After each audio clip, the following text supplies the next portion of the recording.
Well, that arrived a lot quicker than I was thinking. Wow, I'm like just running around tonight, aren't I? Oh, well. Oh, I actually pulled that out for a reason. I wanted to go look at... We're going to be working on a couple different commissions tonight, and I wanted to go look at a reference photo that was sent to me. If I go look in the right spot. Just want to double check some of the colors here. I'm afraid I'm not going to show you the photo just because I don't know who the original artist is.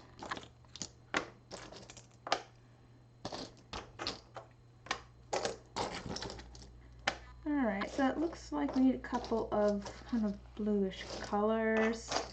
We're going to do in like a translucent. Hello! Bonjour!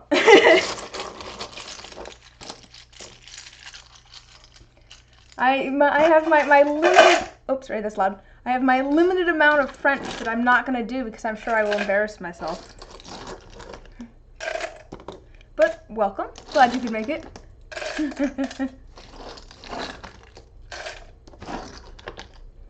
going to be working on a couple of different commission sets tonight, or whatever time it is for you, I don't know.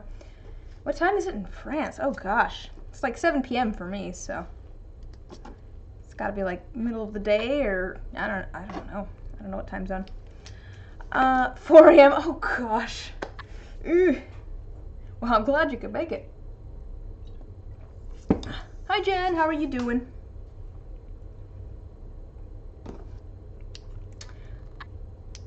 So let me go through what the plans are for tonight. I have two different commissions that I'm working on, and then I have something new that I want to try. I was originally going to do like a set of dice with flowers in them because I like doing that. But then my brother gave me a cup and lid for like an individual size I should be sleeping, but you randomly found a Rosencrafter. Oh no. Well, if you need to head to bed, no worries. That's understandable since it's 4 a.m. Oh gosh. But no, my brother gave me, he had a spare thing for like an individual size blender. And so I took a whole bunch of resin scraps, went for like purples and, you know, a few blues and stuff, and ground those up. They kind of look like rocks to a certain extent, but I want to try putting some of this into a set of dice, I think. We should have plenty of that. So we're going to try that as our third set of dice. You gonna drink it? I mean, I would not advise that. It might be a little chunky.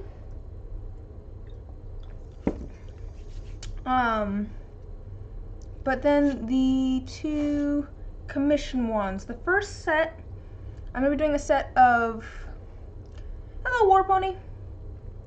I have a set of fate dice that I'm going to be making, and the goal is to make them look like labradorite. If you don't know what that looks like, you should look it up. It's kind of a grayish rock, and then it has a whole bunch of like chatoyancy and kind of iridescence to it. And I have kind of a plan for that. I have a couple thoughts on how I might do this. But yeah, if you look up labradorite, it has kind of a, you know, kind of a crackly, stony texture. And so I went and I just took some plastic and put some like black paint, crinkled it up and then put some black paint on it, because I figured that might do kind of like a cracked sort of texture. That's the idea there. We'll see if we use those. And then I went and looked through my random like tinsel and stuff box. I have a couple of ideas. How are you all doing tonight, by the way? I feel like I'm running around crazy today for some reason. It's been like I've gotten like nothing done and also everything done today. Wow, everyone's showing up. Hello. How are you doing? Glad you could join us. Yeah, so the plan is to try and make them look like labradorite. And I did find this, oh, what was that? Mother of rats now following. Oh, thank you. Decent. I'm good. I just, like I said, I feel kind of like busy today. I don't know. Just kind of working on a little bit of everything. I didn't, necessarily get all that I wanted to get done today, but at the same time I got other things done that needed to get done. It's kind of, I don't get to mark it off my checklist, but at the same time it's good to have other things finished. But, I always enjoy streaming, so I'm happy to be here. But Labradorite. Got kind of the crinkly texture.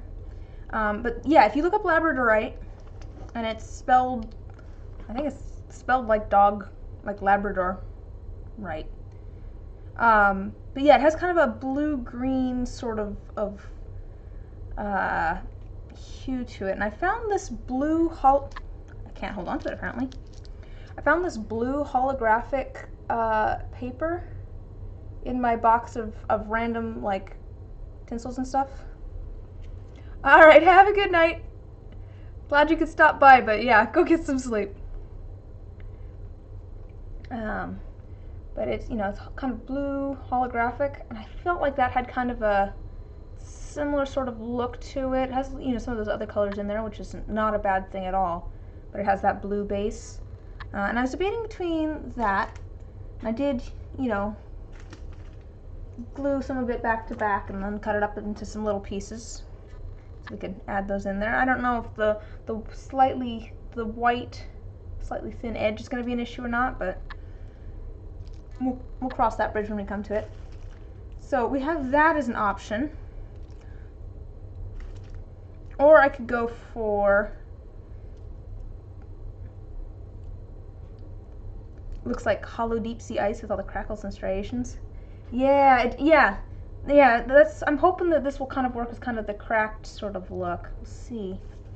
But alternatively, I have, like iridescent, like an iridescent sheet, like ribbon here. You're not really getting all of the colors there. It's kind of hard to show all the colors on camera, but I have kind of like an iridescent ribbon or an iridescent sheet. Here, I'm just going to show you all of the different things that I pulled out as kind of options here. Let me set these over here. Oops. I think I'm going to end up going with this. I think that the blue holographic is going to be the best for what I'm going for, but I did also find just some like light blue like foil, and then also like some dark blue. But I think we're just gonna go with that. I think that that's closest to the look. So we'll go with that. Just gonna set these off to the side. All right, and then we're gonna do just kind of like a base of like a gray resin. It's kind of my plan. Maybe a little, maybe a little bit of like variation in the gray, but I'm not sure. I might just go for kind of a gray, and then we'll have these pieces in there just kind of poking through, so you get a little bit of that holographicness depending on the angle it's at. And then the other set, let me try not to, just a second, you probably can't see the chat very well. Just a moment. I changed my chat color. I just noticed this. I mean, you can see chat, but hi, Bosun. How you doing? Oh. Font settings. Let's change the text color here. Back to this one. Hit that back to black.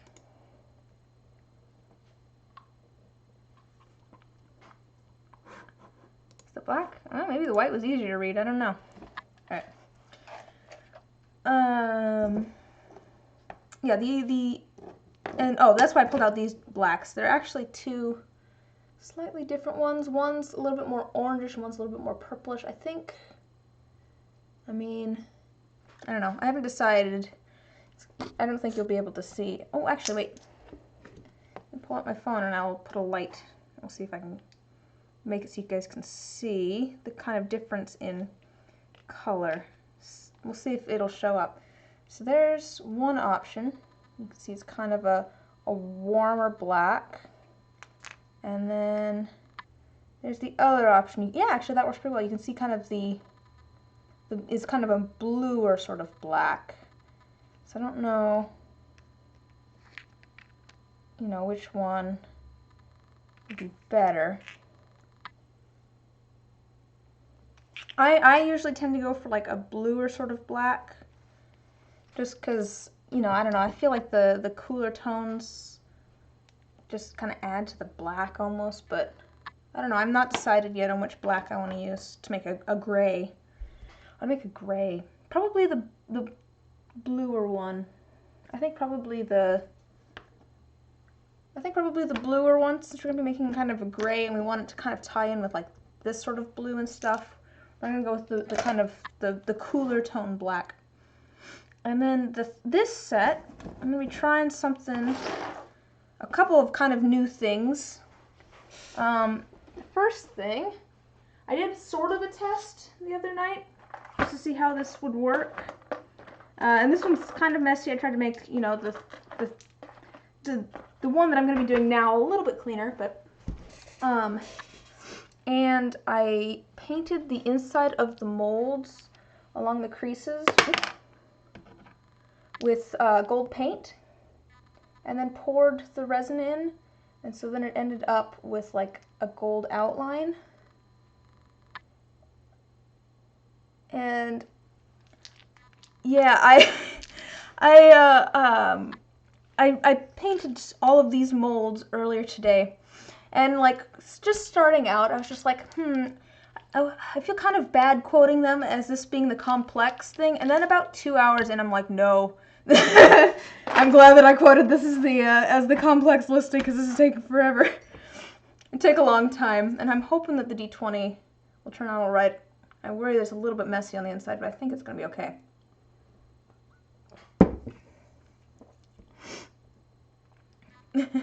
Totally worth it. I'm glad you think so. Yeah, I think this will work out. Here, I feel like the D12 is a good example, but I think it's not, it's a little bit messy there because it's hand painted and everything, but I do think it's kind of a cool outline. I tried to get it a little bit more connected and stuff. I finally kind of got the technique down, I think. But here's my box of dice I need to sand. Put that off to the side. So that's the plan here, and then I have the high numbers down because we're gonna try and do glitter. We're gonna try and do sort of cloud look to it. So the idea is it's going to be kind of a clear with where's the one I want? It's kind of a little bit of a shimmer to it, like obviously not, that's not even the one I want. Obviously not this much shimmer, but just like a little bit of kind of glitter in it. And that's just going to be kind of a clear, and then we're going to have some very, very light, kind of a tealish blue and kind of a purplish blue. Very, very light. Almost so you can't quite tell. And then the idea that I have, because we want kind of like a cloud effect to a certain extent, is I'm going to try and wait till the resin is a little bit thicker, and then take some white resin and using a pipette kind of insert it into the resin that's already there and kind of add it into little kind of cloud clumps almost. I don't know. That doesn't sound very appealing. Cloud clumps. I'm not quite sure how to describe what I'm talking about. But like, so that it's not all like drippy or anything like that, just kind of like wispy, but has substance to it. That's kind of the idea. We'll see how it goes. I haven't actually tried this before, so if it doesn't work out, I'll just make another set of dice. And but I figure it's worth a try. We'll see how that goes. But colors. I was figuring out. Let me look at the reference photo again. I did pull it up. Like I said, I'm not gonna show it because it's not my art. But it's kind of a tealish blue and kind of like a darker purplish blue. And I'm kind of thinking maybe this kind of, it looks almost bluer on screen, but it's kind of a tealy blue. There's a little bit more green in it than it looks like on screen. But I think that kind of tealish blue, and it's going to be a lot lighter than that. We're going to add a lot less pigment. And then for the kind of darker blue, I might do the royal blue mixed with a little bit of purple. Just not like, I want it to be mostly blue, but just a little bit of that kind of purple color to it. And those will have the shimmer in them as well. But let me pull all of my pigments out. I have not put my pigments away. My desk, should I show you guys how much of a desk, or how much of a mess the table next to me is? I feel like I shouldn't show you my shame. I have so much stuff on the table next to me. Here, I'm gonna show you how much of a mess. There's the table next to me. There's where I should be putting all of my pigments back, and all of my pigments are actually just sitting over here on the table. It's a mess. I need to take the time to just, clean in here. Everything takes time though. But here's that blue, and then we'll mix these together for the other blue. I think that's gonna be a good. I don't think that's Howl's room aesthetic. I think this one's just a mess. I should show you pictures of the library though. That's more my vibe. I think that's pretty much everything.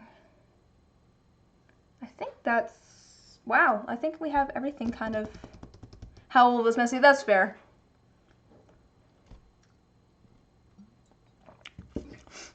I'm glad you guys approve of my hoarder ways. Let me put this back with the mess, my box of random color choices. But I think I have everything here. Huh. That came together a lot quicker than it usually does. Got our two colors, oh, white. I do need white. Which white do I want? I mean, like, Howl's Moving Castle, that's just, I mean, that's the goal, right? That's the goal. Ooh. Here, just a second.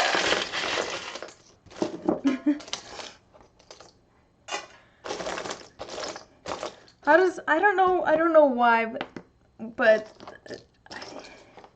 I'm just imagining a signed Howl at birth. That's, I don't know why. Alright, for the whites, so these are yours, correct, War Pony?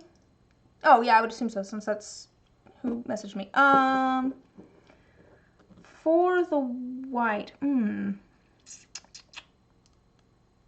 more emotionally competent than Howl. Oh man, if only you knew. Yes, here's a thought. Okay, so I have two different, like, just kind of shiny, they're I don't know what to call them. They're not shimmery, they're just, plain old whites. A couple different whites. But I do also have, oh, not that one. I do also have some shimmery white colors that we could try. See, Teacup Beta knows what I'm talking about. So, here's the question really. For the cloud part, that's going to be white. For the cloud part that's going to be white, do we want to do it with that part with a shimmer or without a shimmer to it? So let me show you the options here. So like I said, there's these two whites that are just plain old white.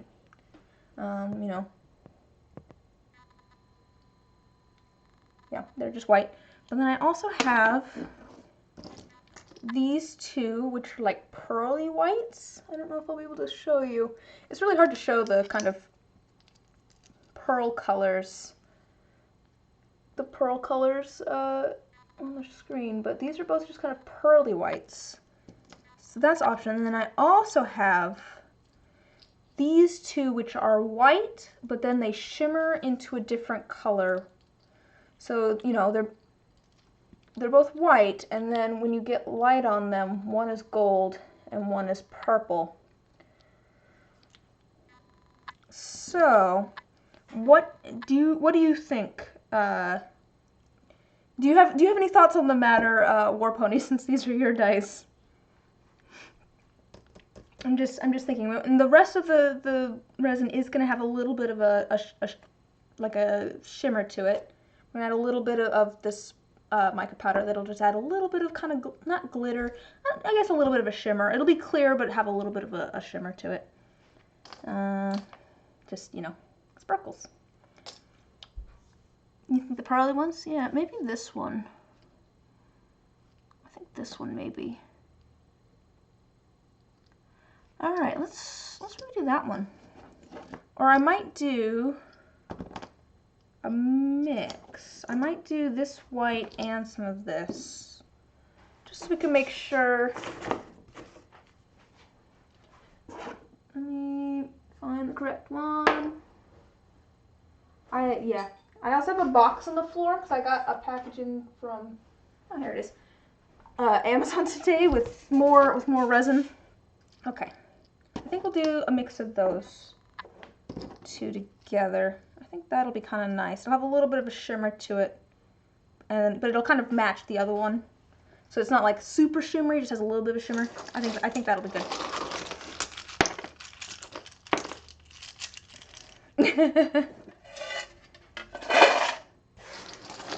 Ginger? Never heard of her. Yeah, what's up, Bosun?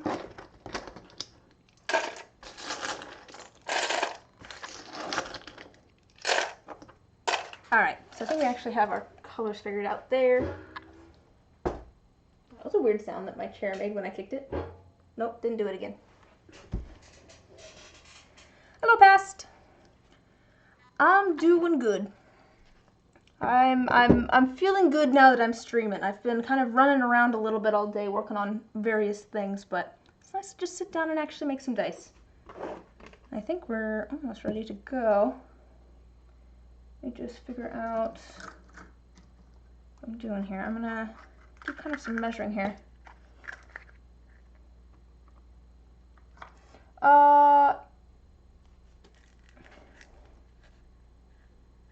Actually, to be fair, I think I'm okay. They're actually two different colors, which is smart. And I don't know that I actually mixed them up. Or did I mix them up and I just didn't realize it?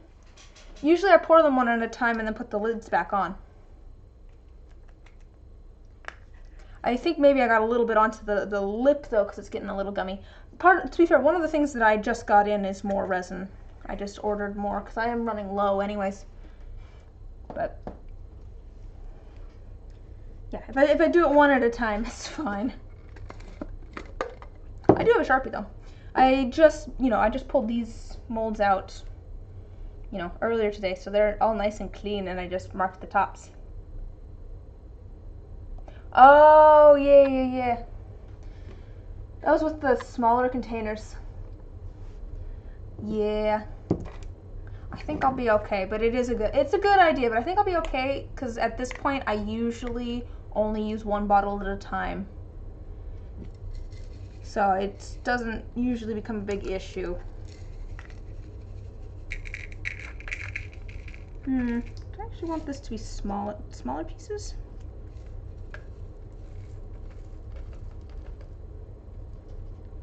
Okay, just a second here.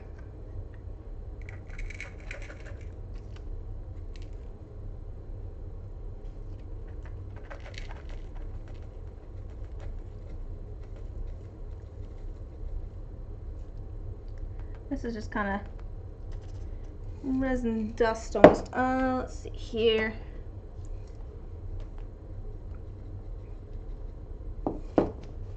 So I will have plenty. Some of this is like bigger pieces. I'm just trying to avoid some of that.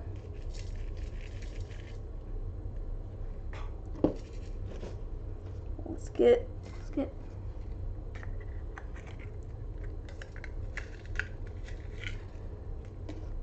That's all the big ones are on top. So let me see if I can get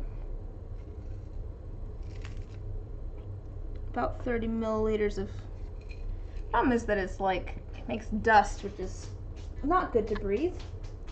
Let's try to avoid breathing any resin dust.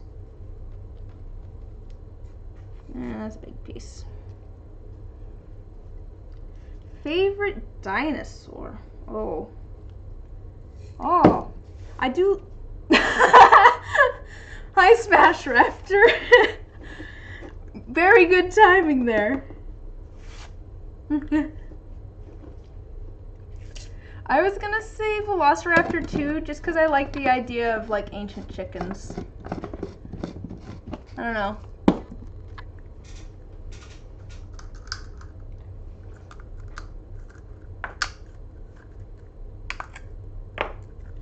So there we go.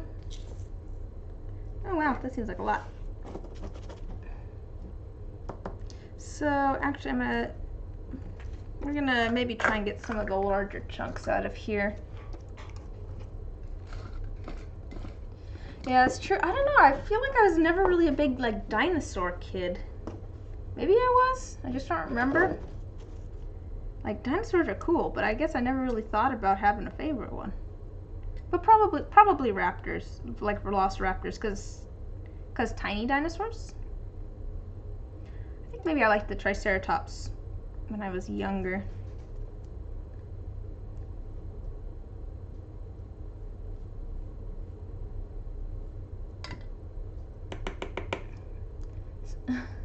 Big salamander.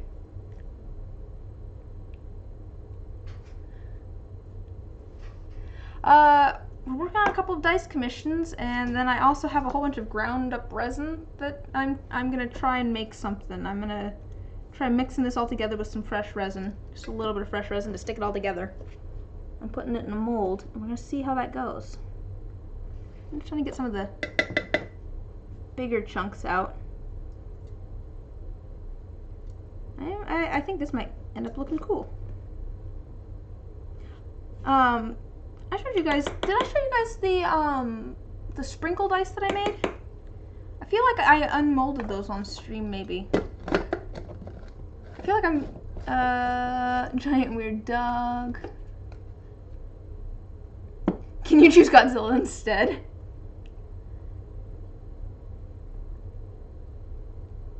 The gal that founded it named Wendy and named it after herself.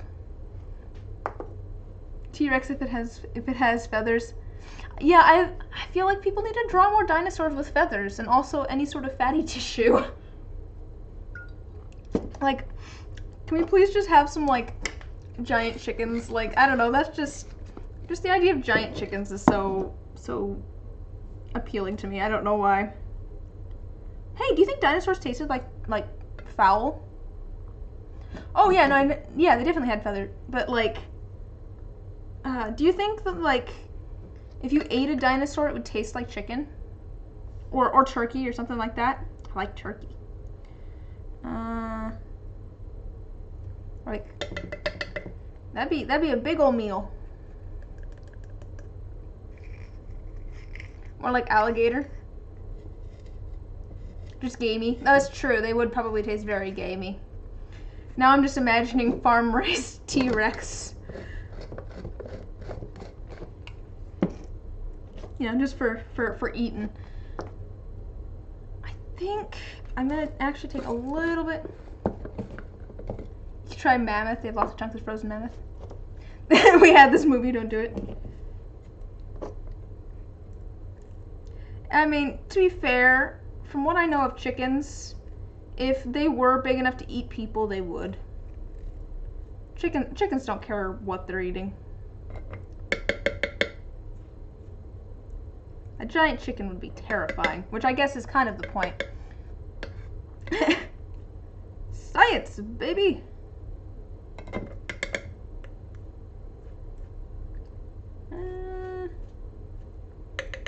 Yeah, alright, we're gonna call that good. I worry that almost that there's too much in here. So when I add a little bit of extra resin, it's not going to stick together. It's my only real concern. I'm gonna keep pulling out some of the bigger pieces, I guess. I am curious to see how this turns out, though. Like, I feel like it could be kind of cool.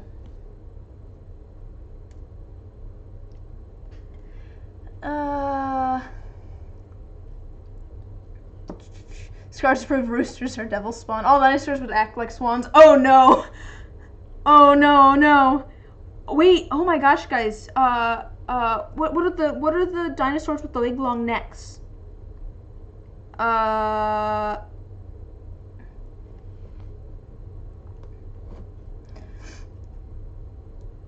We never surprise.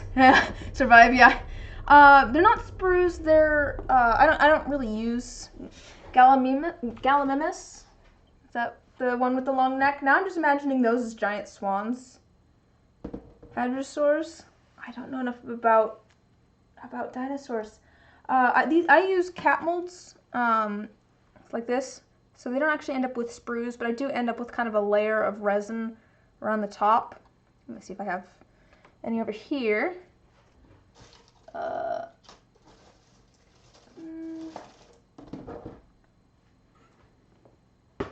Gotta go watch some PBS stuff about dinos. There. All right, here's an example. So, you know, I end up with this that ends up on like the lid, or stuck in between the lid and that. I also end up with, you know, stuff from my pipettes and the stuff that was in my little mixing cups. So I end up with a lot of scrap.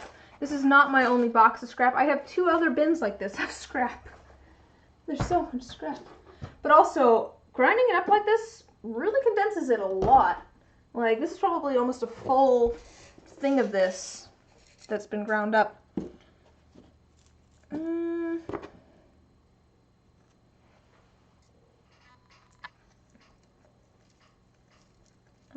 Like I said, I'm gonna take a little bit out of here because I want there to be enough new resin to actually stick it all together.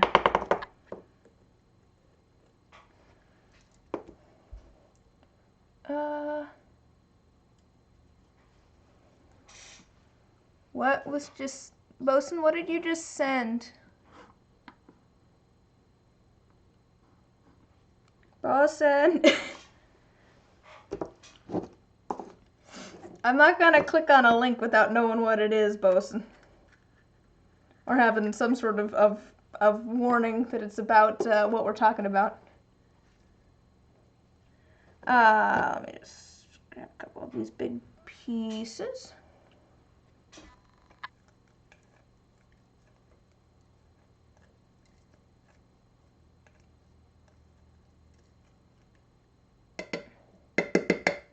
Alright, I think that's good enough. Oh, it's a skeleton. Okay.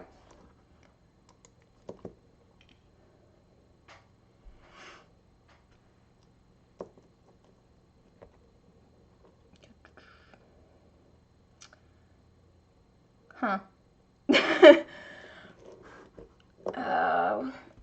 It wants me to sign into Discord. I'm not going to do that right now. Swan looking man. That's what I'm saying though. Those ones with the long necks. It's just like, oh man, thinking of that as a giant swan is terrifying. It almost makes it more terrifying.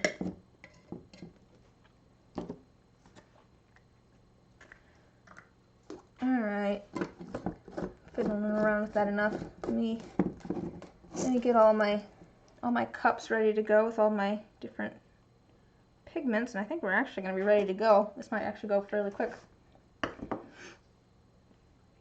Alright, so we've got this for these. So I think we're going to, I'm going to go through order of operations here. Just roll on the same page. We're going to put the clear and the blue and the purple in these molds. And they're going to end up maybe a little bit like, a little bit kind of watercolory swirled together. And we're gonna let those sit for a while. We're not gonna fill them up all the way. And then we're gonna do, it doesn't really matter the order too much here, I don't think. Then I'm gonna do these, because I don't know if this stuff's gonna sink to the bottom because it has a little bit more pigment than, you know, just clear resin. And then we'll do this, and then we will make sure that this is good. We want to do this last because I want to do the white once it's thickened up a bit so that it stays in its sort of cloud sort of shape. Favorite megafauna? Oh gosh, I don't know. But let's get some cups here ready to go.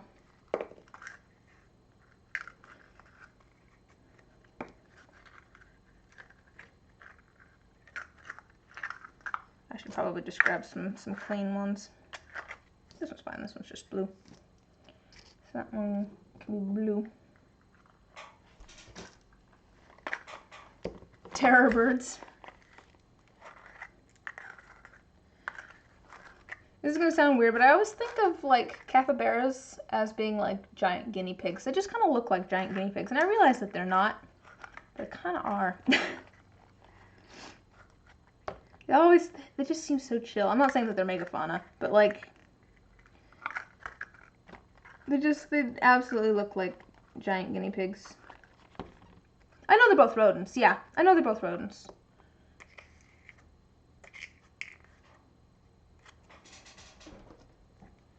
We're just gonna grab a clean one for that, but I think for the gray I might have a thing here. Yep, that one was black. Jumbo Biggos. And that one we have that.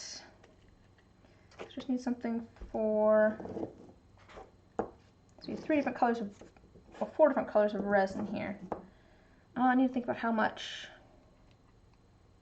Oh, terror birds are your answer? Oh! Poor horsey. That's a cool painting. It's a very cool painting.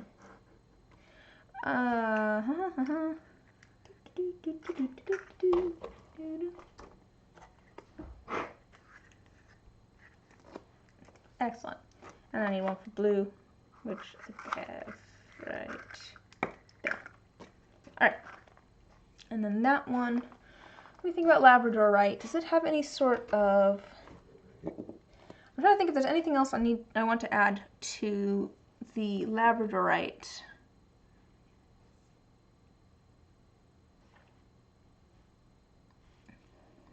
I'm Googling Labradorite.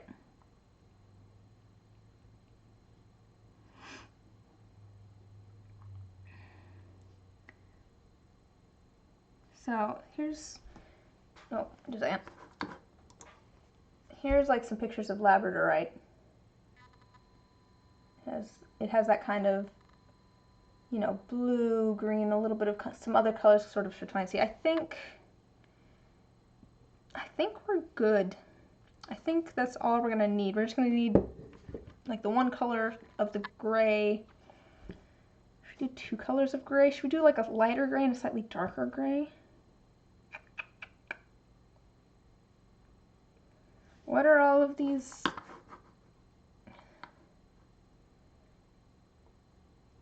Andrew Saccharis was a badass. Oh, big kitty? Big puppy? Is this a feline or a canine? Can't tell. I think. Or cowbell. Whoa. You know, click on random things. Oh wait. I mean, so are we, but I mean. Oh, that looks like a sorry, the, oh, shoebill. Yeah.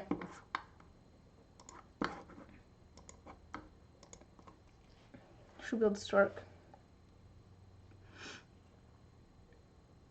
Do I want to do 2 different colors of gray? Sorry, that's where I'm at the moment. Do I want to do like a lighter gray and a darker gray, or just, I think just, whales have little leggies.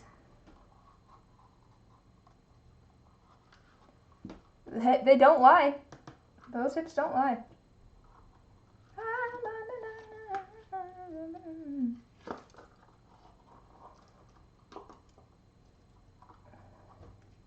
Clean off one of my mixing cups to use. I guess before we do that, actually, we could even, let's figure out how I'm going to place these in here. Oh, this is another mold that I do want to try out tonight, so I might actually grab some stuff for this as well, and I'll show you what that is in just a moment. I feel like you guys might be excited about that. We'll see. So here's the Fate dice mold. My big concern here is that the very, very thin edge, I maybe should have painted the edges of these. I didn't really want to. So you see the very, very thin edge there is white. I worry that that's going to like show up a whole bunch. Oops, especially if I, yeah. This is actually a little bit too tall. Let me grab my scissors.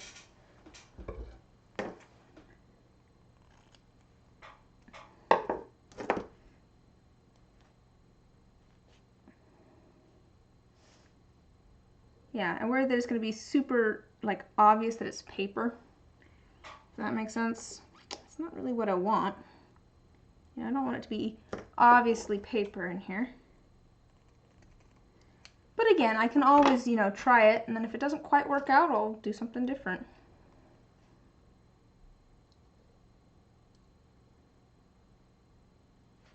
Yeah, something kind of like that maybe, and then we'll end up putting something like maybe on top, sort of. I think that might be a way to go.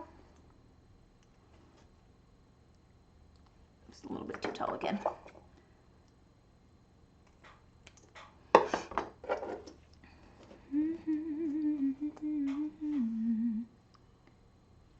I'm gonna have hips don't lie stuck in my head now. I hope you're happy. Hope you're happy. Yeah, I'm looking for that sort of, like I said, kind of iridescent chatoyancy. And I have this paper that is blue and holographic. I feel like it has that good kind of look to it. But, you know, it is paper that's been glued together and it has this little white edge. And I probably should have, like, painted the edges. Where did that just go? Ah, here it is. I'm just kind of getting an idea of what I'm going to be doing here.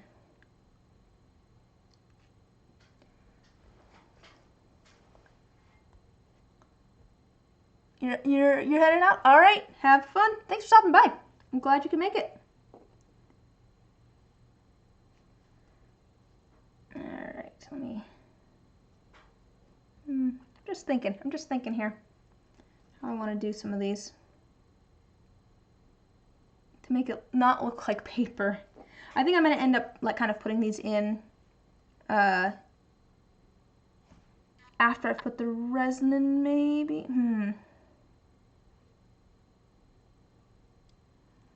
I'm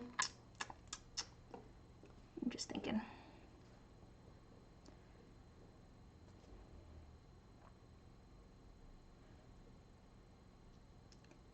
I am planning on doing kind of a, you know, a dark gray, and I am planning on putting maybe these on kind of the outside a little bit, kind of crinkling them up and kind of shoving them into like the outside bits a little bit. I might even cut these up a little bit further. It's going to be kind of a mix of these two in kind of a gray resin. That's my plan anyways. I'll cut this one up into even smaller pieces. Like I said, this is just some plastic that I crinkled up and then put some black paint on, some really watered down black paint, so it found all the creases. So then the idea is that it'll look like kind of like crackly stone effect. I think we're gonna be okay. I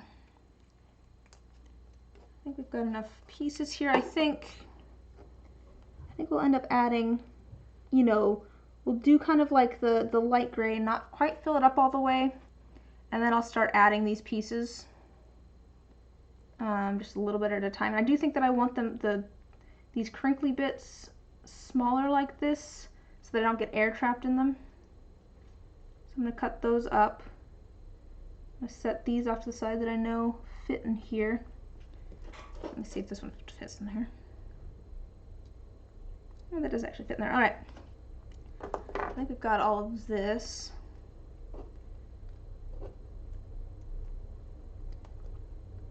Did you have a, let's see.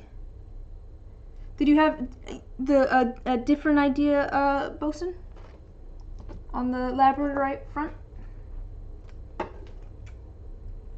That is, yeah, that is what I'm trying to do, is trying to give it that flash of color to it. And my plan is to have the holographic blue here kind of hidden in some like darker gray resin, sort of.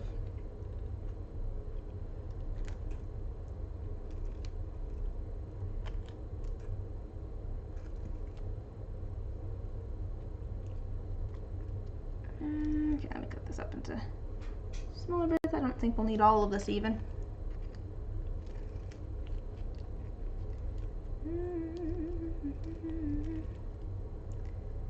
We've kind of got our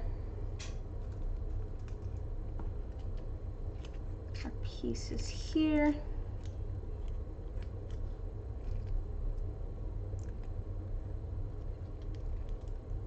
Okay, cool.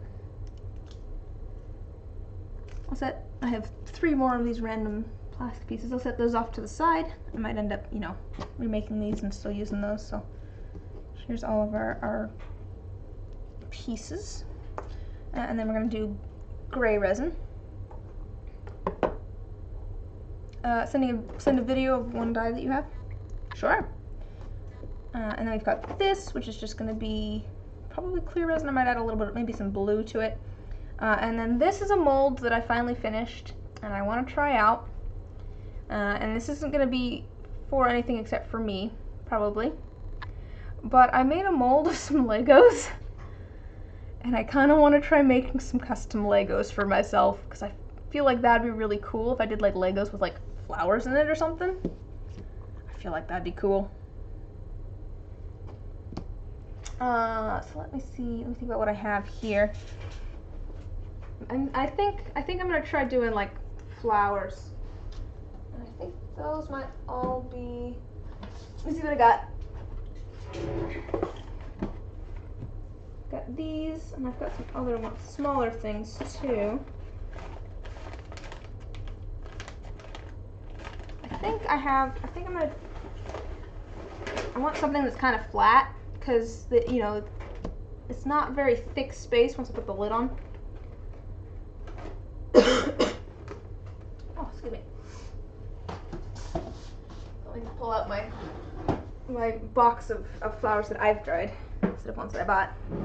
I think I have some smaller things here. Ooh, wait. I think I know what I might try.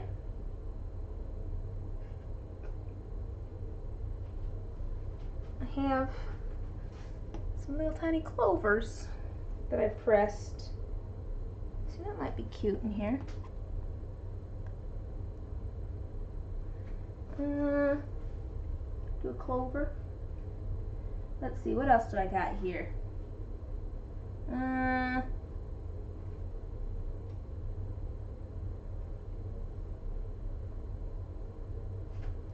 Let me break up one of these flowers. I feel like that'll fit good. And I don't know. Not sure here. This might be good. These are. I feel like this is fairly thin. Let's see. Short period where you're fixated on opalescence and labradorescence and all that jazz stuff. A rant on that stuff and how the structure of the stone plays into it, and also how labradorite works would help. Believe me, you can assist. Otherwise, the most helpful thing you can say is that most labradorite you'll find has blue, gold flash, and the streaks tend to go in one direction. No, it is good info, and I kind of know that, There's also, though, the fact that I'm working with the materials that I have.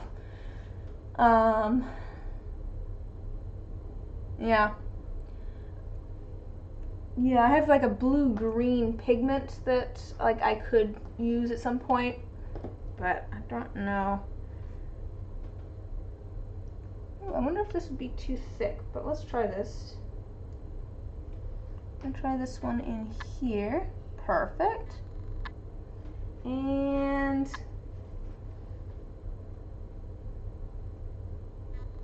one's gonna go in here.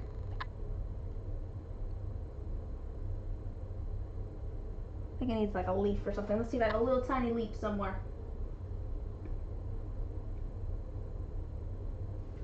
Some little tiny leaves.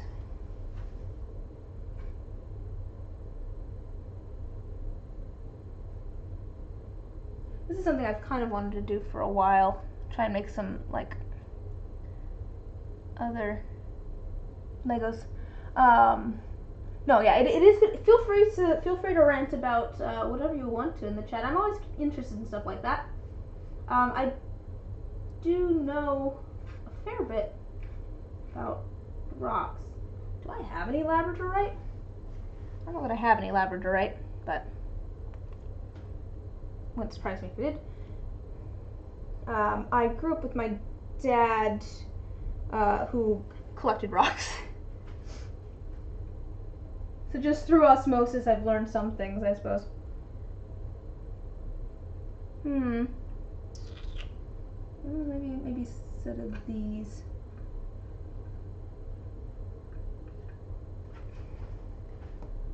I think this will fit in there. So this is just kind of a test, anyways. We're gonna try doing that with clear, and then I think maybe I'll try doing.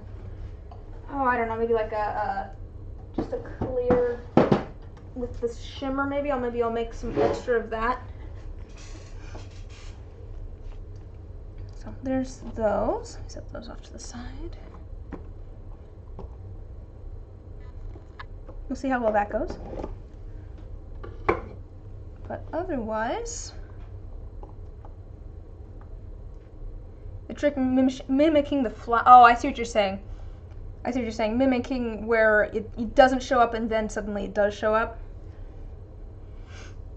I see what you're saying. Yeah. We'll see. That was kind of my goal with this material, because if you have it at certain angles, it's just kind of a blue, and then at other angles, you know, it has that holographicness to it. And so I was figuring that if I have kind of a darker gray in front of it, when it's at certain angles, you might not see that, and then until you turn it, and you get that holographicness at the right angle. That's my thinking, anyways. We'll see. We'll see if it even works.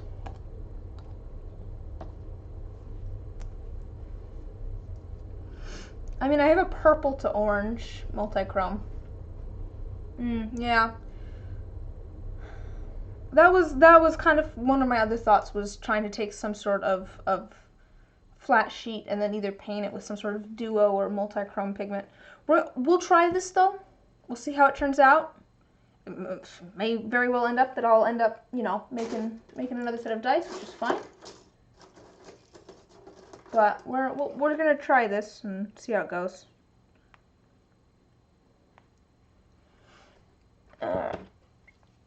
Holographic plastic of some sort. All right.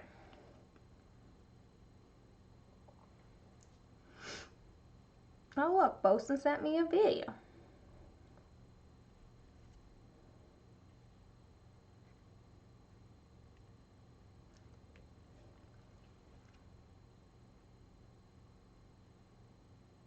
That's just an iridescent foil. That's probably this stuff, just with a darker background, I think.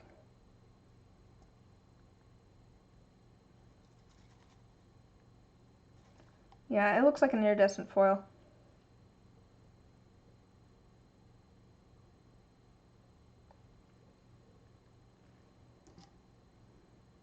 Yeah.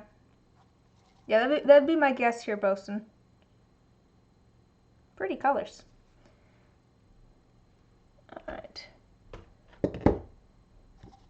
Exactly. War Pony knows what's going on. That's part of the reason I really enjoy making dice, is because quite often, even if something doesn't work out how I either wanted it to or expected to, quite often I still end up with some sort of new information or even something cool. I often use the example of one of the first sets of dice I did for Jen in the chat. Was actually I might have one of those. We were trying to do kind of layers of like purple and blue for kind of waves, and the first set I did, they ended up as kind of watercolory. It ended up kind of as a watercolor sort of effect. Hard to see if it. There we go. It's more purple in there than it actually appears on screen, but it ended up kind of watercolory, and like it was not the effect we were going for at all. But at the same time, I'm like, oh, pretty. And now I have something new to add to my arsenal because I know how I did it, so I can use that now.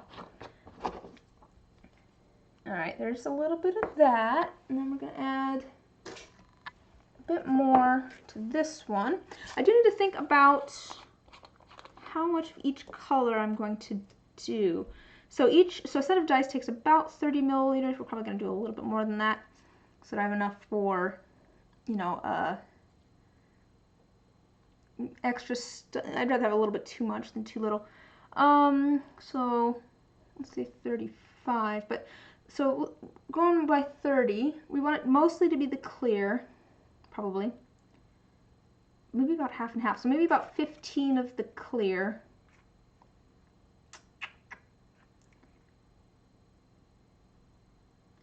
And then 5 of the rest of them.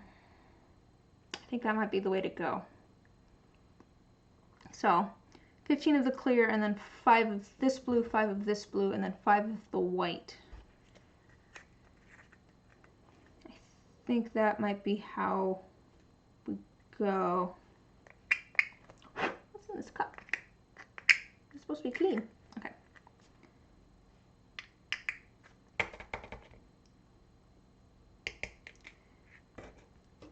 Yeah, I think that's what we're gonna do. 15 and then 5, 5, 5. And those I will add after. These just have a little bit. This isn't obviously not going to take 30 milliliters because I have almost 30 milliliters already there. So I'm only going to take like, I don't know, 10 maybe? 40. It's like 60 would probably be enough, but let's go 80. I think 80. I'm gonna do 80 milliliters. Let me clean out this cup, and then we can, this mixing cup, and then we can get going. Oops. Let's see, favorite D&D race, class, and subclass to play. Oh boy, I mean, it varies. Like, I might have individual answers. They might not all be like a character together necessarily. But like if I was a D&D character, I would be like a gnome bard. Let's be honest here. If I was a D&D character, I'd probably be a gnome bard, like college lore. But favorite to play. I do like a good DPS. I've enjoyed playing a rogue. Rogue's kind of fun. But favorite race is probably gnome. And subclass. Yeah, like I said, if I was a D&D character, I'd be a gnome bard with the subclass of college. I'd be college lore, but like play. Like I haven't played all of the classes, so it's hard for me to say. If we're talking D&D 5th edition, as a kid, I always played an elf ranger. Back when I was a youngin' and I played D&D 2nd edition. We were playing D&D 2nd edition. Always played an Elf Ranger.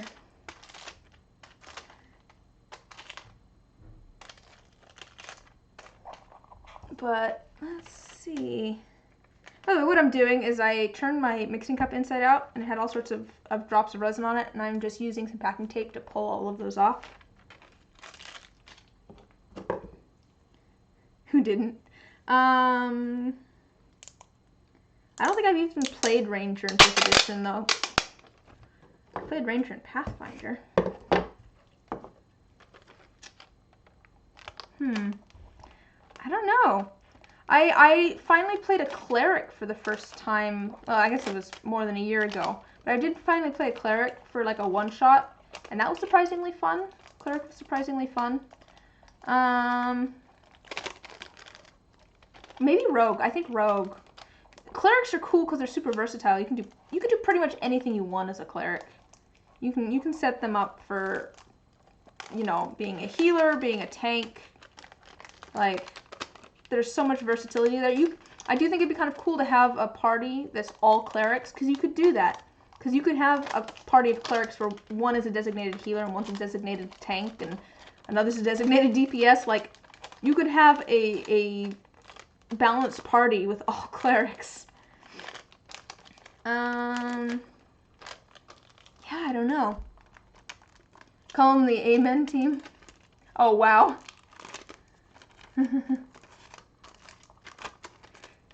Oh, man. Oh, I'm not even gonna try and think of the backstory there for that group of characters. There's a lot you could do with that. It does remind me though of at one point we were gonna do a one shot, and I can't remember who was DMing, but we joked about, all the players joked about all playing bards. There was 4 of us, and we were gonna be a barbershop quartet. I think the DM nixed that one. They were just like, no, you're not all playing bards.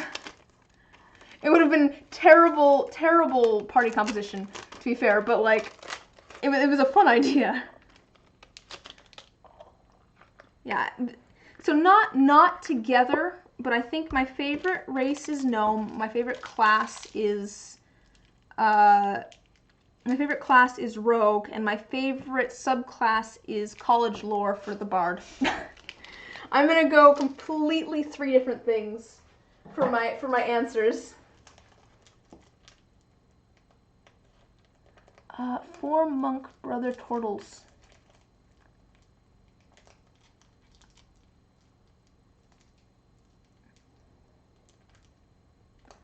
What?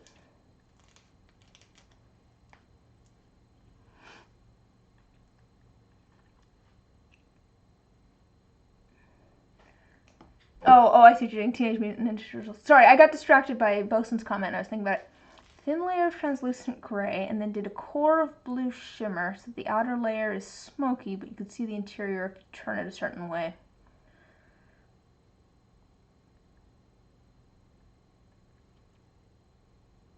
I mean, that's kind of what I was talking about doing to a certain extent. Knots outside the door. Should I bring the cat in before I start pouring resin so you guys can say hello? Mean age needle teetles. You're not. Hello. No, come on in. Come say hello. Here. Oh, hello. Yes, hello, shoulder cat. I'm gonna be pouring resin soon. You can come say hello. Oh. Let's see. Okay, Tiefling, some kind of homebrew Tiefling hybrid. Warlock. Oh, Warlock's cool though. Yeah, that's true. I haven't actually played a Warlock yet, but I have an idea for a Warlock. Warlocks are just cool aesthetically. Funny little pack time. Subclasses Fiend or Homebrew. Yeah, this is her spot. She probably is not going to... I'm probably going to have to try and, like, pull her off of my shoulder. She's also purring right now. I'm going to try and pull her off of my shoulder to put her back out. Oops, I just knocked my own glasses off. Because she's our shoulder cat. She likes to she'll just sit here. Oh, hello. Oh, hello.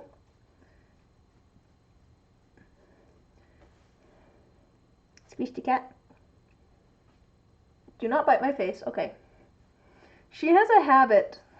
It's the worst thing about this cat is that she will just kind of look at me and then she will reach up and just like bite my face.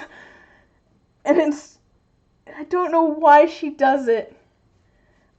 But oh man, that's probably the most annoying thing about this cat. But she's very cute. Oh, look at that, guys. Yeah, she's purring right now. It's quiet enough so I don't think you'll be able to hear it. She's very happy. Give me all them half orcs drowned for books. Yes, that's true too. I want all of the. I like all the like races that are disliked in game. Like no, I'm gonna play one of those. Gnolls.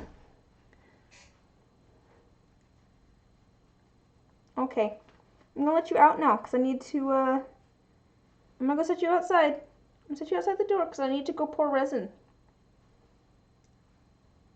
Oh man, guys, I don't know. Ooh, Gnolls a playable race.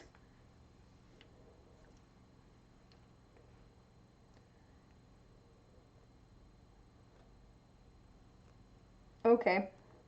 Oh man, I feel so bad trying to put her outside, but okay, off the shoulder. Off the shoulder. I know, I'm sorry. Oh, no. Oh, guys. She's so adamant that she stay on my shoulder. Oh man. Yes, you're very cute. You're very cute, but you can't stay in here while I pour resin.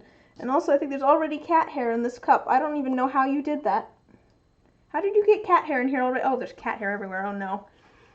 She doesn't want to get down.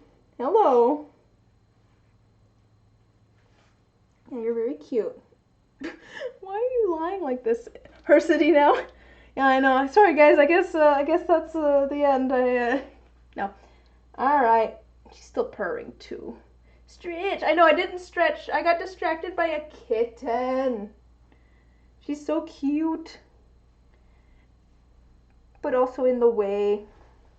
You're in the way, baby. I'm gonna put you back outside, okay? We'll hang out later, okay? We'll get all the cuddles later after the stream. I gotta go pour some resin now. All right. Say bye-bye. Nope. Let go. Guys, this is an issue. You guys get to see me try and get her off. All right, down you go. She's still purring through this whole thing too. I hope you guys know. Let go. Oh, she only really does this in here too, where she knows that I'm going to set her outside. Oh. Remember all the times my face was bitten. Alright, out you go. Have fun. I'm sure she'll be back to scream later. I might need to... Just a moment here. There's now cat hair in my mixing cup. I did this to myself. I have no one to blame but myself for this one.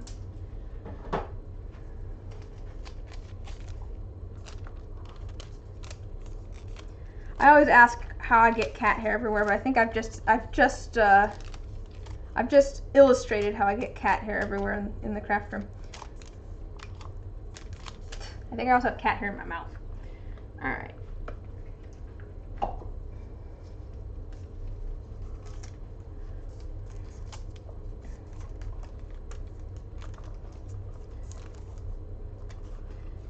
Yeah, I'm sure she will get plenty of cuddles later. I usually have at least one cat on top of me as I fall asleep at night. At least one. All right, let me just make sure we have everything ready to go here. I do think that I'm going to, I'll do my stretching now, Bosun. I do think that I'm going to go with my original plan for the Labradorite, and then if, depending on how that turns out, I'll go back to the drawing board and take into account some of your ideas. It's harder to do a thin layer on the outside of the dye. So yeah, but that is kind of the plan, to be fair, is to do kind of that gray with the blue sheets in there, so that it has that kind of flash to it when you look at it from certain angles. More cat hair in the bottom of this. There's always more cat hair.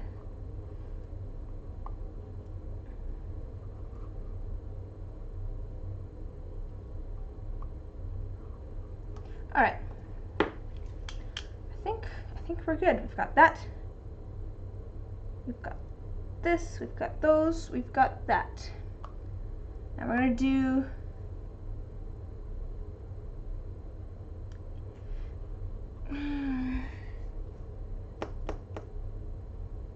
glitter and cat hair never go away. Horsehair either. Just hair in general likes to get stuck everywhere. I had a friend in college who he used to hang out in our dorm room all the time, and my roommate had long hair, and he swears that he found her hair like a month down the line. Like, why do I still have her hair everywhere?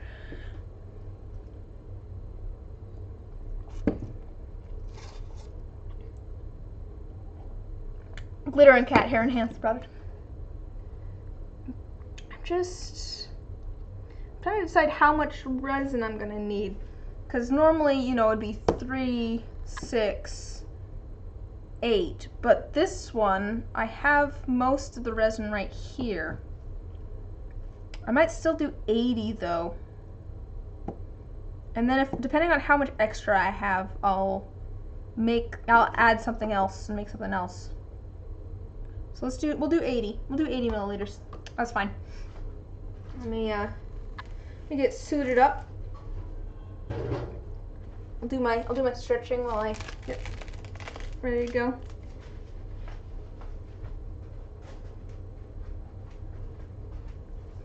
Oh, I need to order more gloves. That's what I was forgetting. I ordered a whole bunch of stuff. I didn't order more gloves. All right.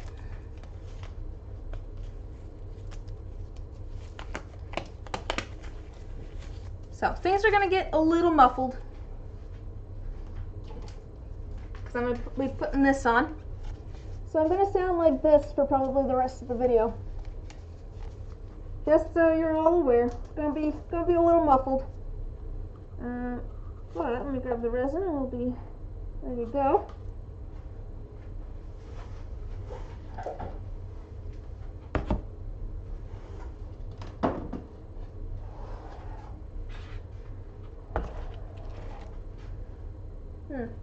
Alright. Look, I have your fault. Hey, I've made that joke before. I figured it was getting old, so I stopped making that joke. Okay. So I'm going to do 80 milliliters. I'm going to be doing 40 of each. I'm going to be going quiet for just a minute here while I measure.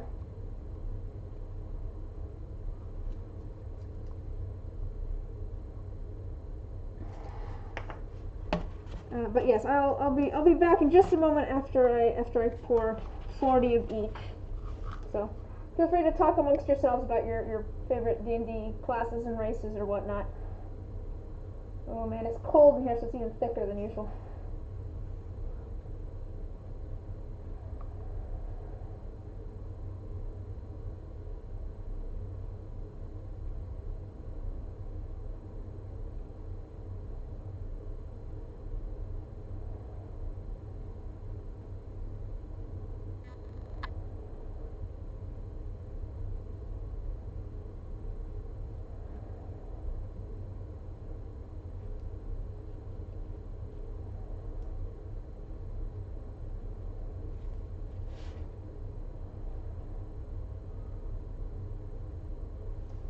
Alright.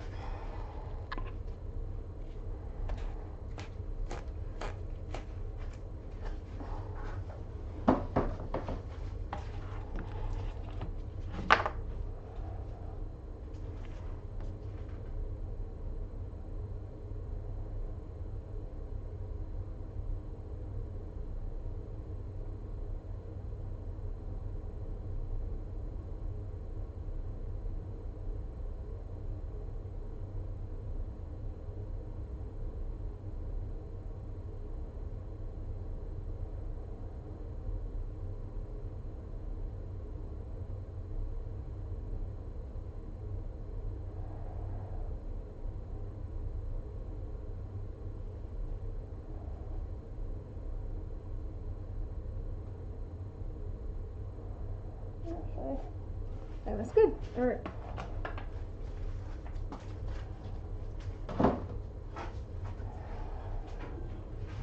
Alrighty.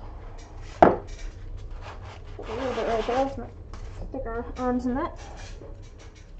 Okay, so I'm back. Let's see, we have a fighter, Echo Knight character set up. You haven't had the chance to play her. She looks fun though. She's also got a bitten bard because she can't resist a little magic, and she was originally full bard. I have an idea for, yeah. So many character ideas, so little time, and also so little places to play at the moment. But oh well. I have a couple of characters that I was in the middle of playing, to be fair, once quarantine started. I had an Artificer, I had a Gnome Artificer, and then I had a human Paladin, Fighter Echo Knight and Fighter Rune Knight. What did I play? I played a fighter at one point. Once quarantine started, I did actually play D&D with my family. So my mom and my dad and my brother. My brother was running a game for a little bit, and then my dad was running a game. For the game that my brother was running, I played a fighter. Half-orc fighter, which is a great combo, by the way. Half-orc fighter is a great combo. But a Rune Knight, Mega Homebrew to have extra Storm Giant Rune to do shit like Chain and, Call Lightning. I don't think I went for the magic route. What did I do? I didn't have like an extreme backstory or anything for that character. I was just like, oh yeah, they were a bandit once. So I went and kind of gave them subclass and everything that kind of matched that a little bit. Alright, this is going to take a minute. I want to make sure that this is completely mixed before I do anything with it. Otherwise it won't cure. Almost always half-orc fighter. Such a good combo. It's like relentless and yeah. With the like, yeah, there's just some good like half-orc traits that work really well with that. What's up, Beta?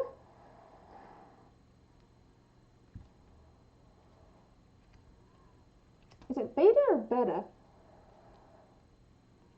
I guess I always thought of like a beta fish. I think I've mentioned this before, to be fair. I think I mentioned that I always just imagine you as like a beta fish in a teacup. Something like that. But I think I've also heard it pronounced beta fish.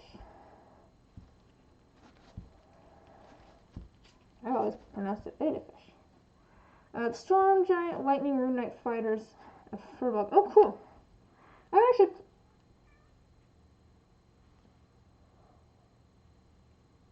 Which cat was that? Oh. Oh no. Hi, Mercury. Oh no. Guys, I don't know what to do. There's this very friendly neighborhood cat. He's outside the window right now. He's a very friendly neighborhood cat. I don't think he has a home. But he likes to, like, he'll hang out on the back patio all the time. And he's very friendly, and he loves pets and stuff. But I have no idea what to do with him, because I'm not going to adopt him. I've already got 4 cats, and that's the max. But he's a very, very friendly cat. But he also just came to the window and meowed at me. I was like, what cat is that at my door? That doesn't sound like a normal meow. But no, it's because I should adopt him. No, I already have 4. I've already got 4. I don't need another one. I don't know if anyone needs a barn cat. I mean, that's valid. I've kind of asked some friends if they, I'm like, hey, does your apartment have, can you have pets?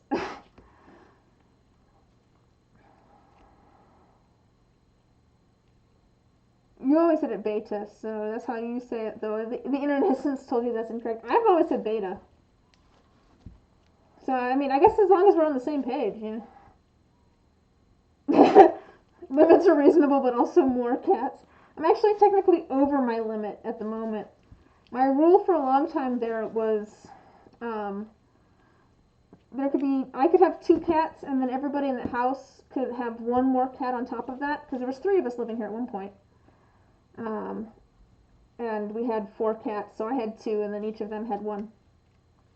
And then when that roommate moved out, she took her cat, I've only picked one of the cats that I have. The only cat that I actually picked was Fitz. Uh, Koshi was picked out by my brother. Oh, to be fair, I wanted another cat. He just got a picker. And then Luna was picked by my old roommate, or housemate, I guess. And then Knot was kind of dropped off at my house by a friend. So, like, guys, so many cats. No, I don't know. He's a very, very sweet cat, though. I don't know. If anyone's in, I don't know, the Pacific Northwest and wants a very friendly gray cat, very fluffy. I don't know if he's fixed or not. Pretty sure it's a boy.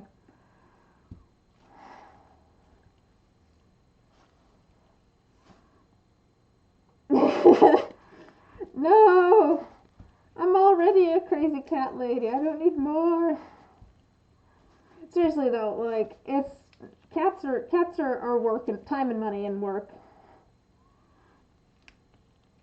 I should get a roommate fish so that the fish can get a cat. Oh, I'm glad that you rehabbed the cat.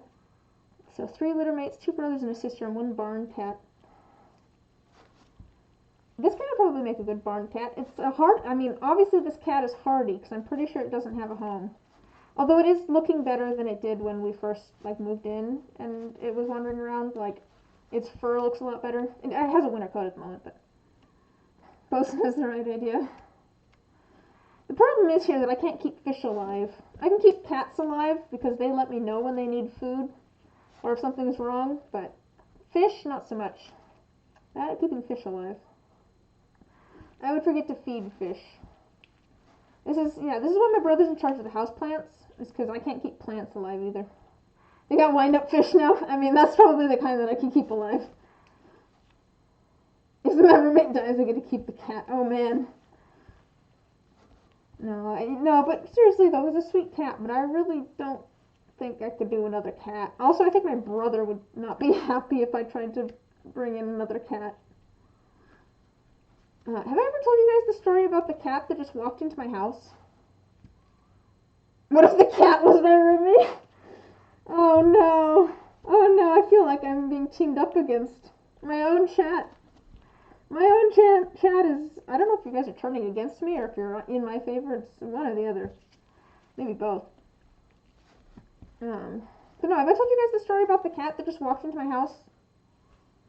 I'm not sure if I have or not. Well, even if I have, I'll tell it again. There was an evening, and it was just kind of windy out, a little bit windy out. And I have 1 cat that's allowed outside. Just yeah. I have a cat and a smoothie. Yeah. So your name is Betty because you had and still have a somewhat excessive fixation on fish keeping as a hobby. I'm not planning on getting any fish. I think they're cool, but like, I figure I've got enough to do with my 4 cats. The council demands kitty. Anyways, no, I have 1 cat that's allowed outside, and he comes in at night.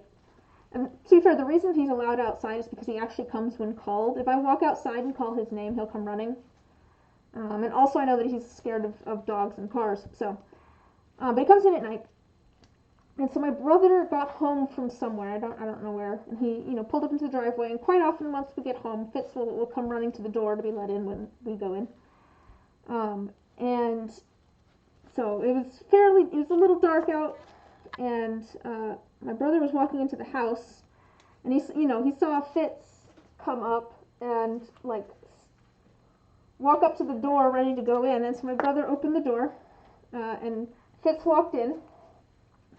And then he turned, kind of looked behind him, and Fitz walked up and walked inside, and he was just like, that doesn't make sense.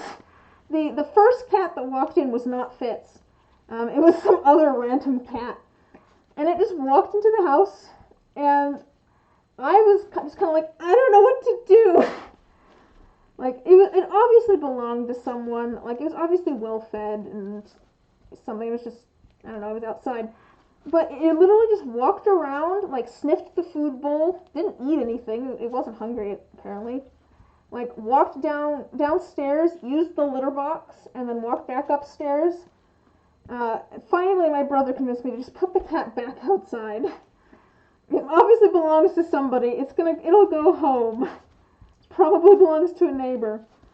But just that cat that just walked in and like sniffed the food and like used the litter box. It's like, what is going on? If a cat just walks into my house, it's the law. Yeah, I do have to prevent Mercury. Mercury's the cat. We've nicknamed him Mercury because he's gray and kind of fluffy. But the one that is a neighborhood cat, very friendly neighborhood cat. No, I do have to like keep Mercury from coming inside. He's started begging at the back door to be let in, and I'm like, it's so sad, but also no, I don't need any more cats. I'm sorry.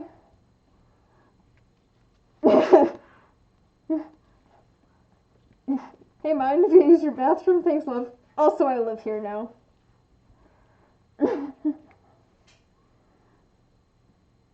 Yeah. That was that cat, yeah. Okay, is this all mixed? Let me just, I think it might be all mixed. I just want to make sure that there's no streaks at all, because that would be, that would show that the two parts haven't mixed completely, but I'm thinking it's been pretty good. Just scraping the bottom and stuff, make sure. I don't have any stuck to the sides. I think we're good. Alright, I think we're good. That's my popsicle stick. It's the law.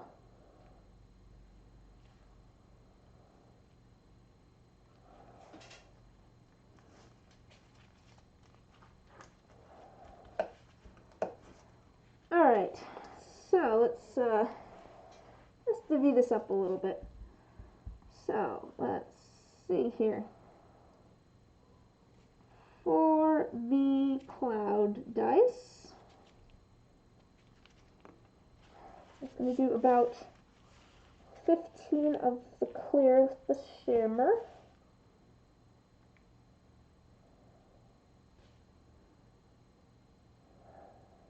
Might have to add more shimmer, I don't know. Oops. Alright. I might do, we'll mix up more if we need to. And then let's see, about 5 of the blue.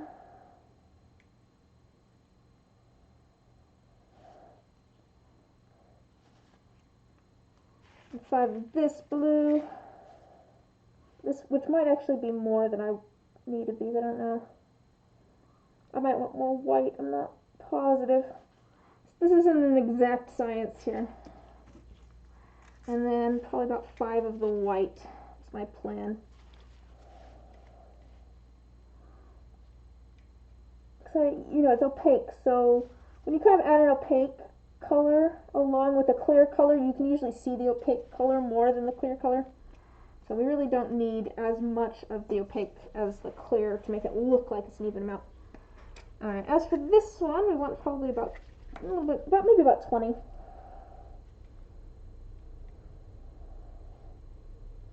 Probably not even that much, but it's out there.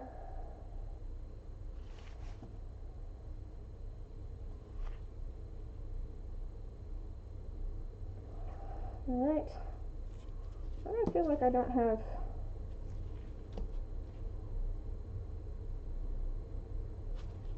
Oh, I didn't actually measure this out correctly. No, I did.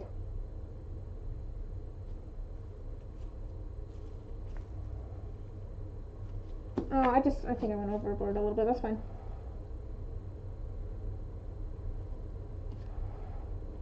I've got a little bit left in here.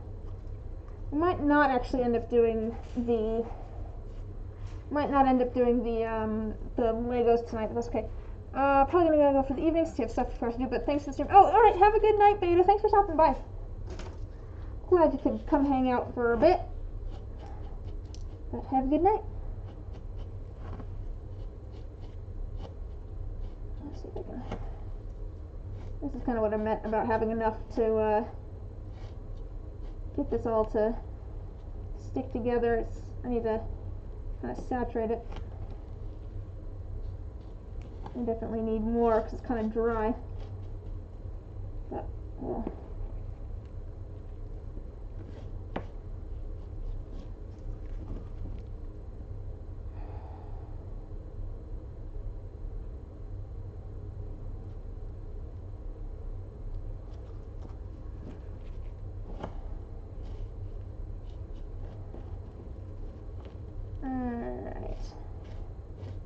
Let that sit for a minute, and then let's start mixing up some of this stuff.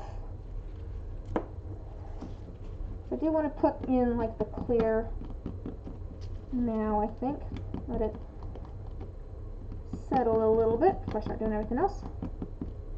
Just mixing this up. And this just has a little, it's clear and it has a little tiny bit of shimmer in it. It looks almost a little cloudy at the moment, but that'll work its way out as it cures. It has a lot of bubbles in it, which makes it a little bit harder to see, but those will get gone. Those will disappear when I put it in the pressure pot. These are all going to go into a pressure pot, which will take all of the air bubbles and squish them down really, really small, so you can't even see them. I don't know if I'll be able to make it so you can see. It's a little bit. Yeah, you can see it kind of. A little bit of just shimmer in there. A little bit of kind of a shimmery glitter. Not hard to see, but it's in there. And just a little bit of sparkle. I figured that made sense with the reference photo.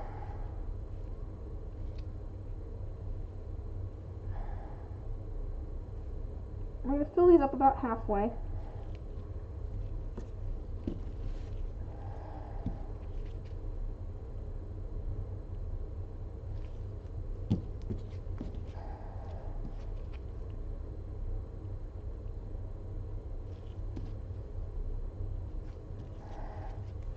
This is so dope. I'm glad you think so. Hope you're having a good time. I always like seeing how things are made. There's just something interesting about it. I've talked about it before, but like there's a certain amount of enjoyment that comes from like knowing how something is done, and also a certain amount of enjoyment that comes from not knowing how something's done. Like magic shows, like it's fun going to like a magic show and not knowing how the trick is done and being like amazed and being like, oh, how did they do that? But there's also a certain amount of joy that comes from like going to the magic show and being like, I know exactly how they did that. Like, and they're like different kind of enjoyment, but they're both, both enjoyable, at least in my opinion. Mystery versus discovery. Yeah. That's a good way of putting it.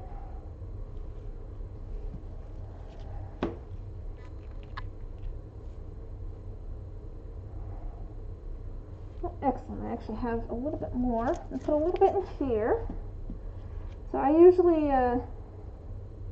when I do custom orders, I usually send along like an extra die and a keychain. So this is going to be the keychain, probably. I'm not going to use all of this in here. Actually, I'm going to add a little bit more. Probably the D20 and all that. I'd rather have a little bit of more of this, I think, in here. I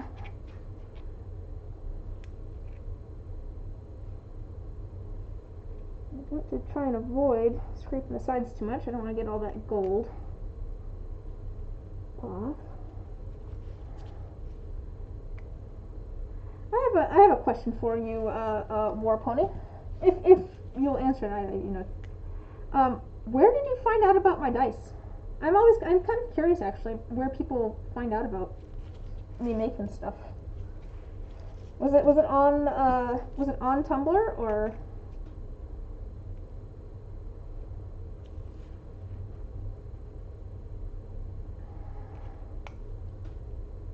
I don't know. I'm starting to get curious because like I feel like I've had more. I've been doing a lot of social media stuff and all that, but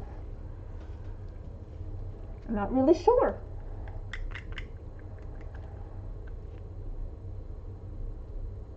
To be fair, I don't know where pretty much anyone has found out about my dice. For the most part. I think we're going to put the last little bit of this in the D20 and the D12.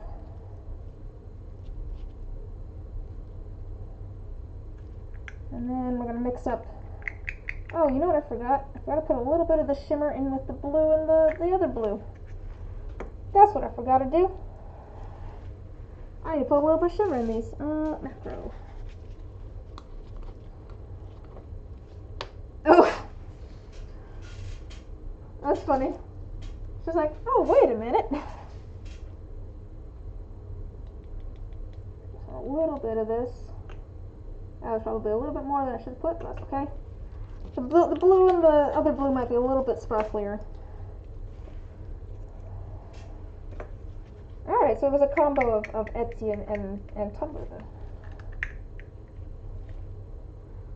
It's kind of funny. I feel like Tumblr isn't one of those social media platforms that you'd expect to use for like marketing. Like I mentioned it to a friend that I had a business Tumblr, and they were just like, I never even thought about that. And it really, I feel like there's definitely almost like there's niche markets on Tumblr, but dice gremlin habits. I mean, I feel like I can't talk. Alright, so we want to have this be a blue, but not like a super dark blue, so I'm just going to put a drop up here. And a drop of this up here and let it kind of slide down a little bit. Hopefully I don't end up with too much in here. Just want a little tiny bit. Might be too much, we'll see. This might be too dark, we'll see.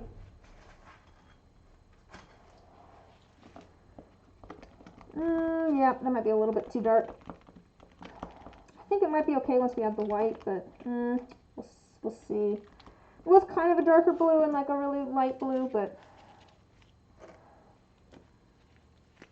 it's good for artists and stuff, especially fandom artists, but a little tougher for more practical and physical artists. Yeah, I would agree with that. I would agree with that. Like it makes sense. There's a large kind of community of people that like dice on Tumblr. So no, it makes sense for me to post pictures of my dice there. But if I was, I don't know, if I was like an actor or something, Tumblr is not where I would do my social media sort of stuff. Alright, this is more of the amount of pigment I was going for, something really light, but this might be a little bit too dark. Lots of D&D nerds and critter fans, that's true. That's true. I hope I don't get too much resin on here. Oops. I'm looking up the reference photo again. Speaking of Tumblr, that's not what I wanted to click on. It's hard to do with the knuckle of my pinky. Come on.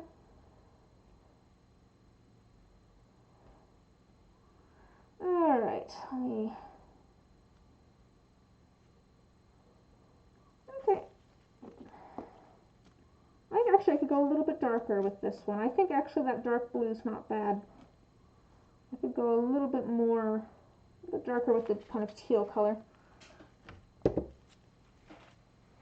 Yeah, exactly. I'm 100% can bully a celebrity right the hell into insanity, not like other media. Yeah. Exactly. It's like not really the place for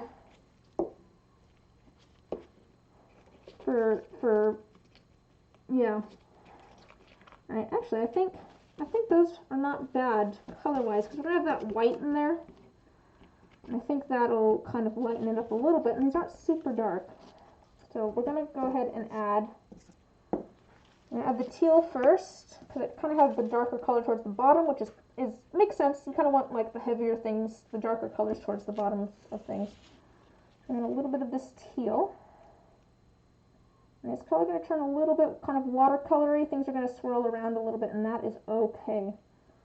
Because at this point they're still fairly liquidy. They might move around a little bit as I add these in, displace each other a little bit. That's fine. That's kind of a look that we're kind of going for a little bit.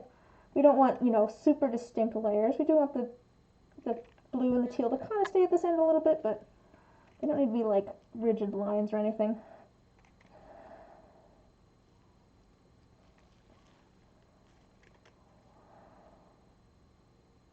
A little bit of teal.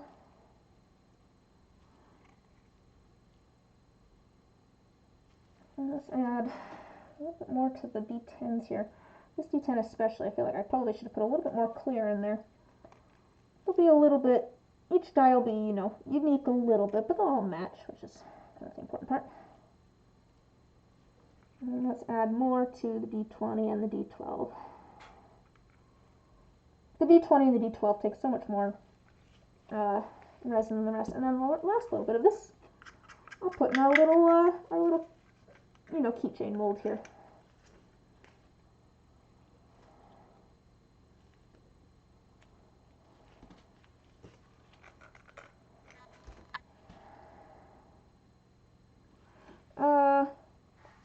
It's all pork chops for hot.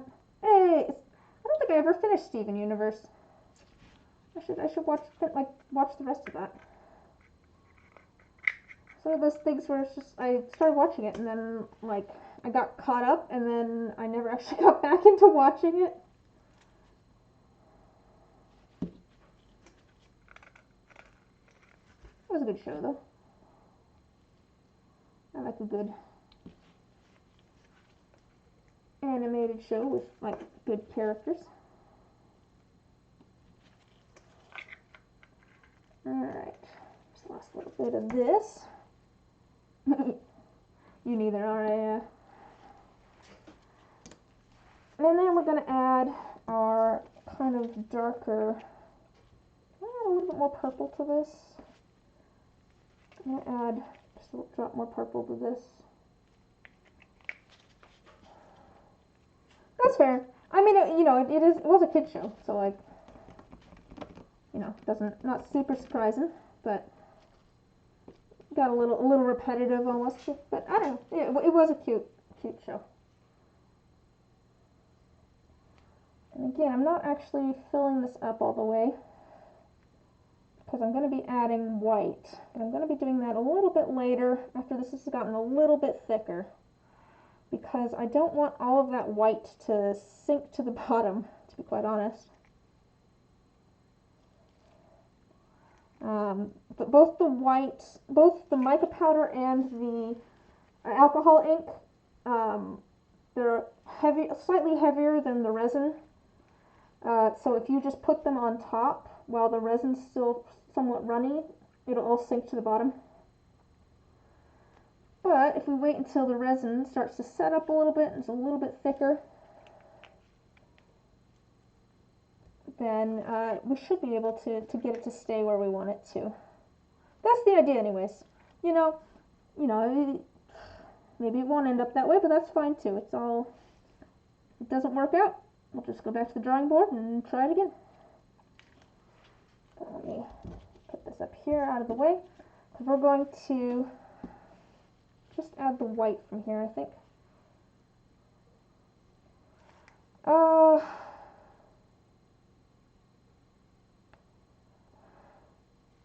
Oh, that makes sense, yeah. That's just something about like film and TV in general, is that if something doesn't actually have stakes, if everything is like retconned or the stakes are just, they seem high and then like there's actually no stakes, I lose interest fast, because there's just no point, I guess. You're tracking so much dice size. You're all set now if you ever decide to make dice for yourself. Alright, and I'm actually going to hold on to a little bit of this dark blue, and that's so that if I need to, I can add a little bit to the very, very top once we add the white. Alright, let's move on to this one. This one could use some more resin, I think. Yeah. I think I might end up putting, I don't think I'm going to end up doing the Legos today. That's okay. That was kind of an extra thing anyways. But let's move on to this. We're going to do kind of a gray. Let me grab some stick here. I'm going to do a gray here. Fairly dark gray is kind of the plan. Not super dark, but just like probably one drop of black here. We'll see how that looks. We want it dark enough that it will kind of obscure a little bit of what we're going to be putting into it, but we want it light enough that we can still see what we're putting into it. Oh, that might be a little bit darker than I wanted.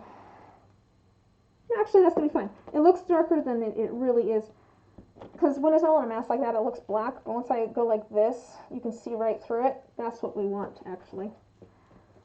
We want it so that it'll look really dark, but actually you can see through it a little bit. So I think actually that's probably perfect. It's either absolutely ridiculous and absurd.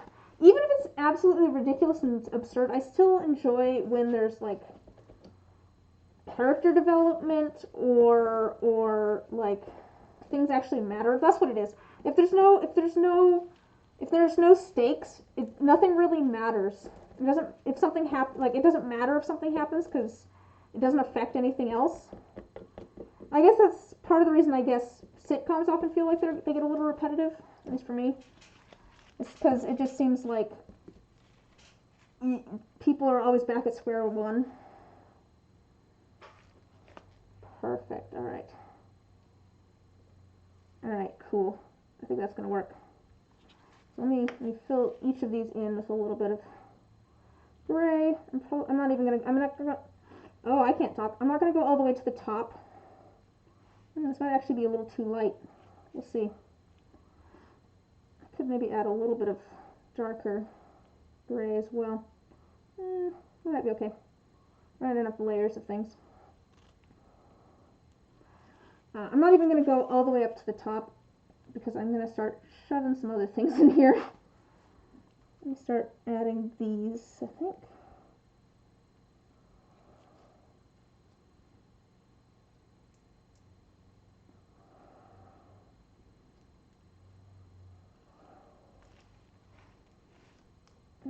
And these are just the plastic sheets that I have they have just some black paint on them, so they look kind of crackly almost.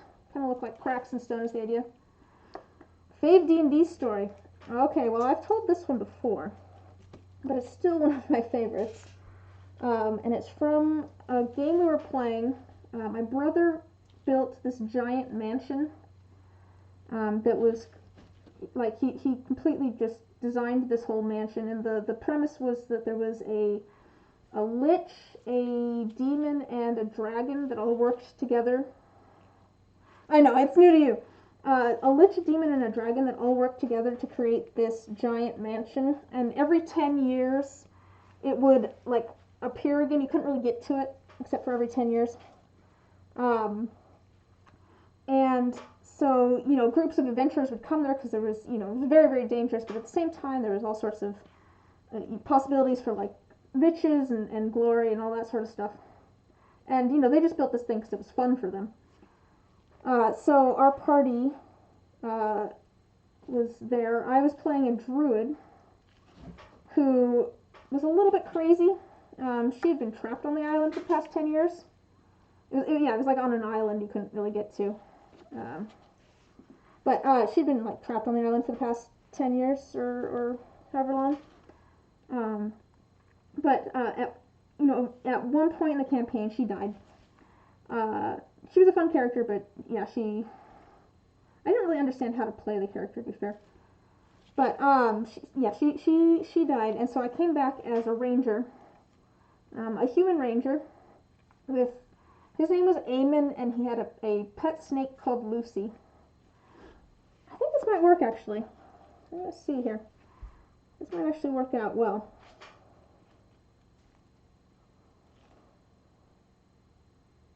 Get this. Let me get that where I want it before I continue. And he had a pet snake called Lucy. He was a really fun character to place. He walked around everywhere with a pitcher of cheap wine, and then every once in a while, when his pitcher ran out of wine, Lucy also had a pitcher of wine and would refill his pitcher of wine. And Lucy's pitcher of wine was a never-ending pitcher of wine, but his was not. And so at the end of the game, we were all just kind of messing around, and we got like, we knew that it was at the end, and we were kind of done. And we basically got like a deck of many things. I don't remember what exactly it was because we were playing a Pathfinder. But I got a card that was basically a get out of jail free card. Oh no, that's Infinity Wine. But I got a card that was basically like a get out of jail free card, which was cool. Basically, it was you could basically wish yourself out of anything. You couldn't wish anybody else out of it, but if you were in a situation, you could basically say, I wish I wasn't here right now, and you wouldn't be. But everything else that was happening would still be happening. And so, it was the end of the game, and I was like, okay, I have an idea, guys. I'm gonna go take out the Lich. And so I took the party's 2 bags of holding, and I left my snake. My snake. What's a French goodbye card? What? What does that mean? I don't know what that means. But I gave, I set my snake on the cart that we were using to leave, because we were all going to leave the island. And I went and grabbed both of our bags of holding, and I walked into the building. I walked straight to where the Lich was, because I knew where the Lich was, and I opened the door to the Lich's, throne room.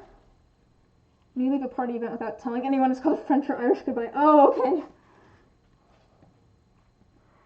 But I walked straight to where, the Lich's, throne room was, and I think this might work, actually. We'll see. And I opened the doors, and I walked into the room and said, "Hey, boss, how's it going?" And the look of shock from everyone at the table at the realization that I was working for the Lich the entire time. I was actually playing a doppelganger who was working for the Lich. But the looks of shock from everybody was just so great. It was kind of funny, because, I had talked to my brother about this idea at the beginning of the campaign. I was like, I have 2 ideas for characters. One of them is someone has been trapped on the island for however long, and the other one is someone who's working for them. And he was like, yeah, those both sound like cool ideas. And so when my first character died, he was like, yeah, you can do that. That's cool. We can go with your other idea. But the looks of shock. The thing is, he was chaotic neutral. He didn't really have too many allegiances, so he straight up still threw the bag of holding inside the other bag of holding and blew up the Lich. Because it seemed like a fun idea. So technically, none of the other players ever, found out that he had been working for the Lich, but just the looks of shocks from the players was mwah, chef's kiss. I realized that I kind of need 3 different things for me to be able to role play a character well. Yeah, 3 things. One is a tangible goal for them. So get to this location, find this person, kill this person, some sort of physical goal that I'm working towards. A flaw of some sort. Eamon was fun to play because he was super hedonistic, and that was just, fun to mess around with. It was a fun flaw to play with that might also be an aspect, or what's the word I'm looking for?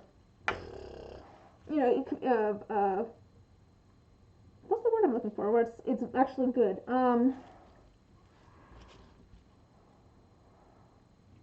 Advantage. There we go. It was like a flaw, but it might also be an advantage in some situations. I have a paladin that I've played named Gwaine, and she, on her character sheet, under her list of like traits, it says confident, and on her list of flaws, it says overconfident, because she will jump into anything, and it's an issue. But at the same time, you know, it's really good if you need someone to like take charge and lead people off into somewhere that they need to go. But no, so a tangible goal. So Eamon's goal was to lead them to the Lich eventually, which he never actually did, which is fine. And Gwaine's goal was to find her girlfriend, I think, in the game we were playing, who had disappeared. But tangible. And then the third thing that I've realized I really enjoy having, or that helps me, you know, kind of understand a character better, is a secret of some sort. Like what is something that the character is hiding. So like Eamon was hiding the fact that he was working for the Lich. Gwaine, in the game that we're playing, was hiding a lot of things. One, that she was nobility. Two, that she was a she. She was masquerading as a guy. And then like 3, that she was kind of on the run a little bit. This might work. Yeah. Sorry, I'm. Let's see if I can show you here. But you can kind of see. You see that little. It's kind of hard with the glare, but you can see that little bit of kind of blue in there. I still have some to add, I think, but I don't know. We'll see how well this works out.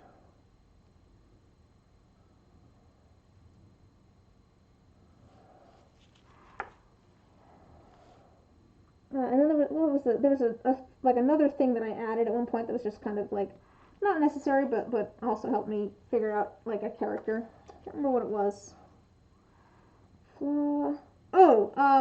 I having some sort of like profession is kind of nice, and then also or having some sort of hobby is always kind of useful. Like I had a bard that I played. No, my rogue. Sorry, not a bard. But I had a rogue that I played, and I don't know that, you know, it necessarily counts as a profession, but he dressed like a bard. Like he dressed in very, very bright, vibrant colors because he had been traveling with a group of bards. They were also kind of con artists, because his job was to basically, while they were performing, get chummy with people and then pick their pockets. Let's put that in there. So, you know, that's kind of, you know, the way that he kind of acted and stuff was dependent a little bit on sort of his profession.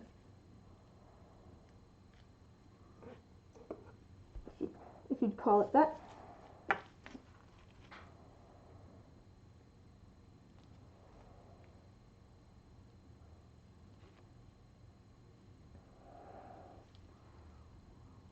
Alright, might be a little bit too even in shape, but I think we're going to call that pretty good. I think all of those are filled up. We'll see how that turns out. You're running 2 different Wild Mount campaigns right now, and you have a DMPC, and one of them is a half-orc fighter cleric, and he's posed to the party as a veteran patriot. The Empire, okay, just a second, I'm going to read that in just a second. Let me read this more dramatically, or at least more legibly. Okay, I'm running 2 different Wild Mount campaigns right now, and I have a DMPC in one of them that's a half-orc fighter / cleric, and he's posed the party as a veteran patriot to the Empire, and is helping the party gain prestige for the party to the king. But he's actually a half-orc, half-drow Echo Knight from the Dynasty that's working as a spy / freedom fighter in the Empire, and is literally using the party to suss out who is kidnapping and smuggling kids out of the dynasty to be sold off in the Empire. And they have zero idea. Though I am dropping a few hints. That's cool. That's very cool. That's fun. Secrets. It's very clandestine. Secrets. Alright, there's this. We're gonna let this sit for a minute. Let all the bubbles rise to the surface there. Got a little bit of extra resin here, which is perfectly fine. We'll probably use that. Something else in a little bit. Let's add some more. Wait, blue was what blue? What blue are we talking about? The blue in this one? Is that what we're talking about?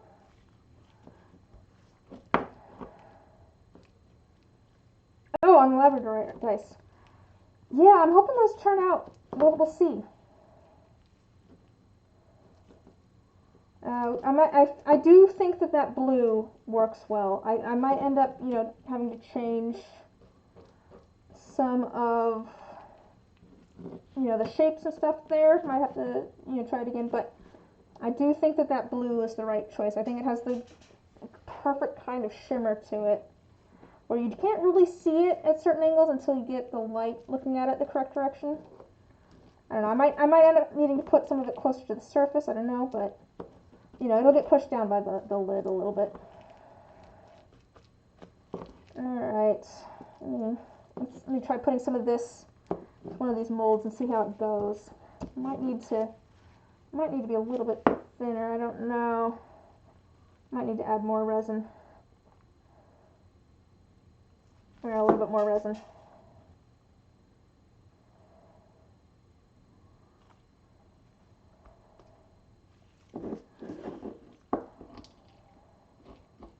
I might actually have a reasonable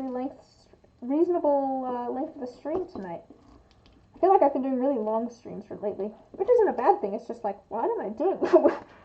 Where did all of this time come from?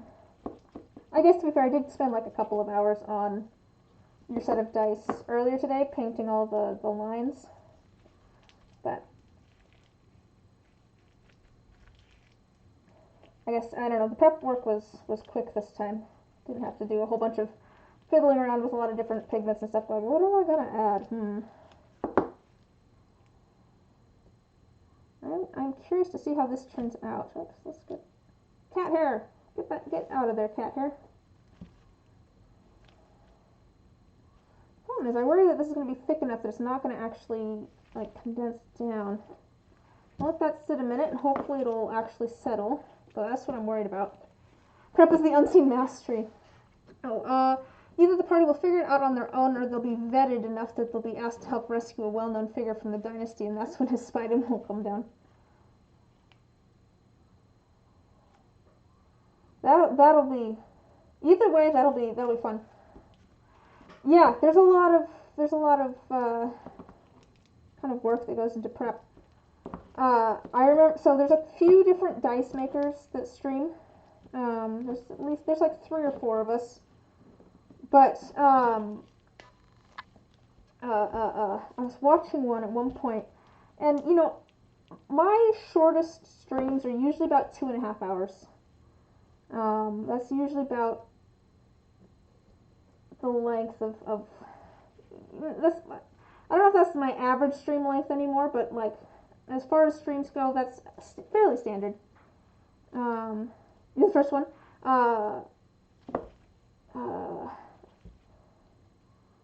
Scryer's not here, but she's one that I actually chat with a bit. What was I saying? But I usually do like all of my prep work and everything. Not all of it, but some of it, like pulling out all the colors. Just chatting while we figure out colors, and use a little bit of it.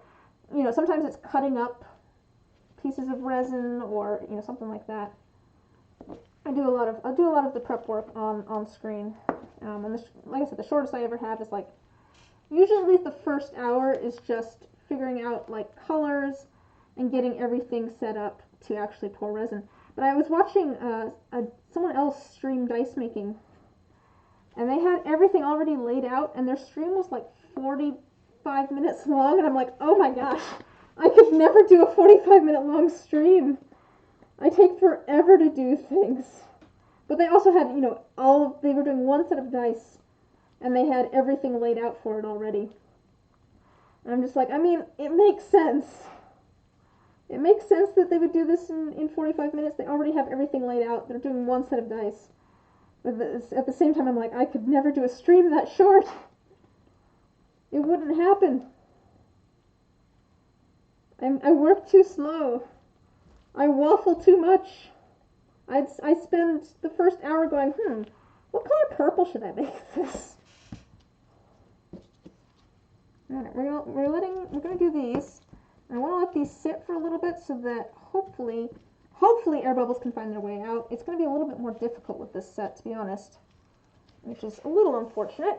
There's so many pieces and parts in here that it's going to be harder for air to find its way out.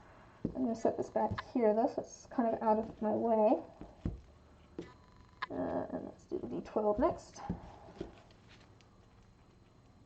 I do want to do this while it's still somewhat liquidy. Oh, it's cool to talk about and describe the color theory and stuff. I like art stuff. I could talk about art stuff for a long time. I don't know. I guess it's kind of nice to. I don't know. I think best aloud to a certain extent. That's part of the reason that I enjoy commissions, is because I like bouncing ideas off of people. Kind of how I think best. Just like, about this, maybe this. But also I like stuff like that, and it's I don't know, I guess I do actually, I guess, think out what I'm going to be doing. I feel like that's part of the process too, is being like, here's why I'm doing it this way. Like, there's a reason that I'm doing your dice with the large numbers on the bottom. Like, I have two different kinds of molds. I have molds with the high numbers on the top. I have molds with the high numbers on the bottom. And there's two reasons that I'm doing yours with the high numbers on the bottom. And one is so that I can do the clouds the way that I'm thinking of doing them. And the other is because the side that's up is the one that I'm going to have to sand.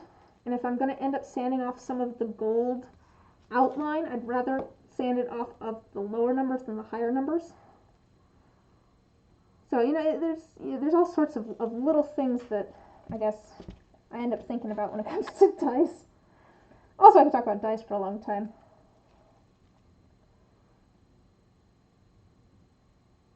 Oh, that's cool though.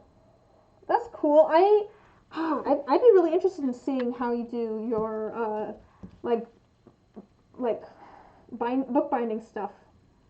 Like, I've kind of want to try bookbinding, but it's one of those things where I'm just like, it's, you know, it's like, I don't know if I have the energy to get into it right now. I have so many other art projects and stuff, but also it looks really cool. I really want to, I have all sorts of different, like, paper scraps and stuff, and I got the stuff to make some of my own paper, because at one point I was thinking of trying to make paper out of, like, all of the weeds in my yard, the stuff that's, has a good fiber to it, try and make handmade paper out of, like, yard waste, I guess. There's various weeds and stuff that have a good stock on them, but I never really got around to it. But I have a whole collection of, like, paper and various flat items that I'm like, I want to make a, like, junk journal. That looks really fun. I don't know anything about bookbinding, so that's really cool. Very, very cool. I love seeing people's, like, passion projects like that too. It took a while to get going, but now it feels old hat. It's formatting trick from AO36. Oh yeah, I bet. Handmade paper and cool paper would be cool for covers. That's true. Yeah. I bet the formatting takes forever, though, too. Yeah. That is very cool, though. do you just have like, do you keep them all for yourselves, or do you like send them to friends, or the people that wrote the fanfic, or actually that would be really cool if like, I don't know, if I wrote fanfic and there was someone who like would make a like a leather bound book of it. That'd be so cool. I'm not really a writer, but I do think that'd be super cool to have.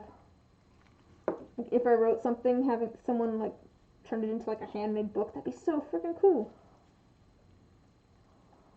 Make them mostly for yourself, but I always send a copy. Oh, okay, cool. I bet people love that. That's really cool. It's very hard for me to tell how much this resin has set up at this point because it's thick enough from all of the pieces in it. I am still curious to see how this turns out with all the little pieces in it.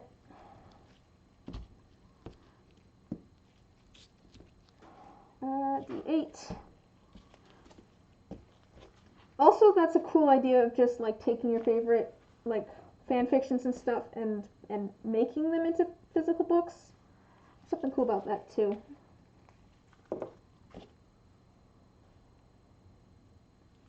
I don't know, taking something.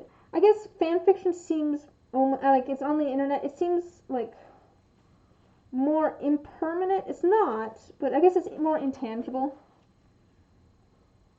The bookbinding group you're in has that as part of your gift culture to give the books to the authors. That's really cool. That sounds like a cool group too. But no, like fan fiction seems almost more like intangible because it's on like a computer and stuff. Oh yeah, they're absolutely 100% books. But I'm saying like the nature of how they're printed is that they're printed on the computer, and also the way that like I access them is I can get to a lot of pieces of fan fiction very quickly, whereas it's harder to get to like a bunch of new books quickly, I guess. So just the oh yeah, I've read fanfics better than books. Your school deemed it. Oh, same. Yeah, there's some really good ones out there. But I'm not saying that they're not literature. I'm just saying that like they're the nature by which they're printed, where they're not physical books, makes them more readily accessible, but also makes them less like physically tangible. And so turning them into something physically tangible is really cool. Believe me, I'm not knocking fan fiction. I think fan fiction is great. I read a lot of fan fiction. It's probably a problem. Write that on.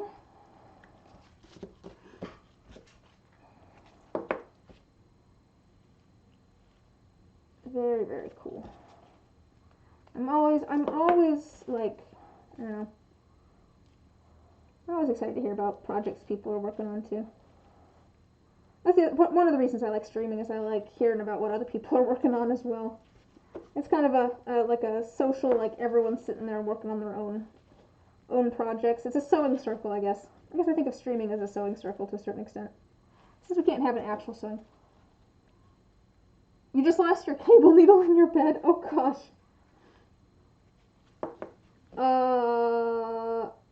That sounds like an issue. Speaking of a sewing circle, oh dear.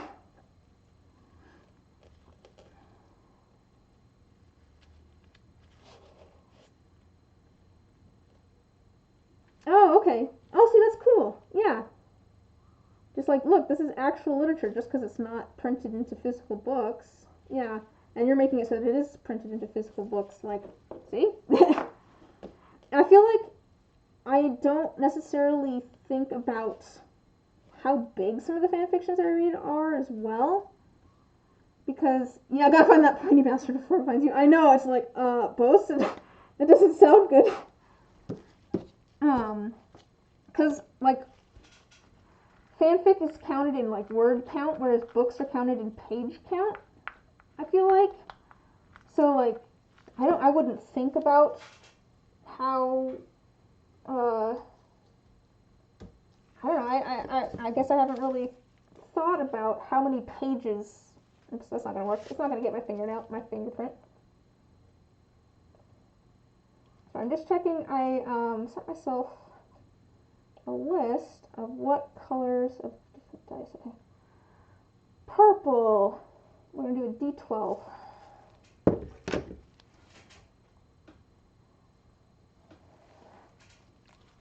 They're huge. Oh, yeah. And the authors write them out of pure passion, yeah.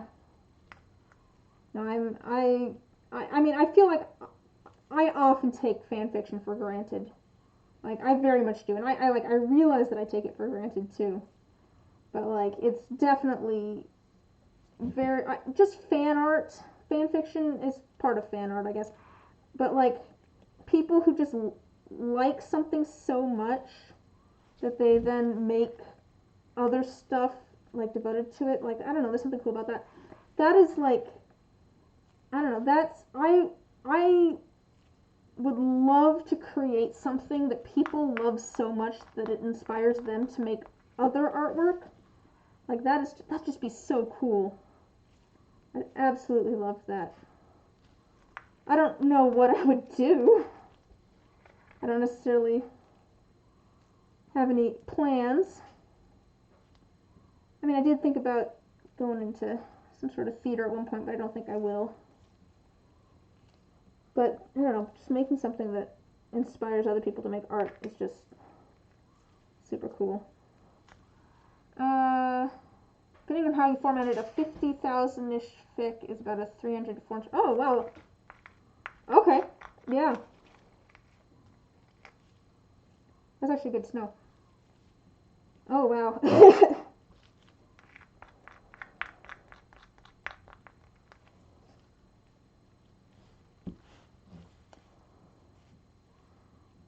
A lot of time and effort and talent there.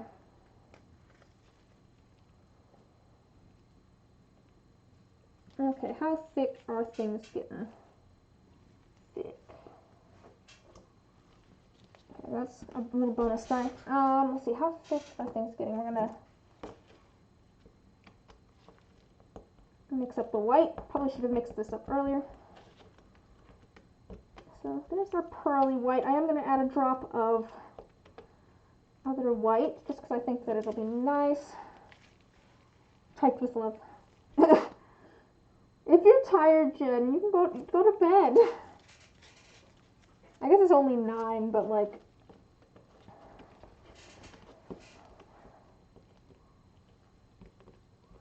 if you're tired, you don't go hang out here. You have 2 copies of an 800-page Widow Ford Critical Role fic waiting to be stitched, glued, and bound right now.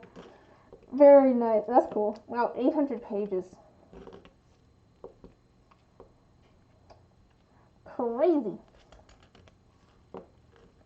That's very cool, though. Very, very cool. You're like continuing it too, like in a very cool way.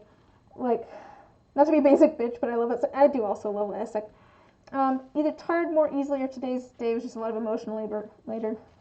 Either way, my voice is neat, and you shall stay here. Oh, that's good. I'm glad that you could come feel relaxed here. That's good too. Who doesn't love Essek? I don't know. I've seen people on like Tumblr and stuff that like vehemently hate Essek, and I'm just like, why? Like, he's an interesting character who's morally flawed, but also kind of like a petty bitch. You're very gay for one purple boy.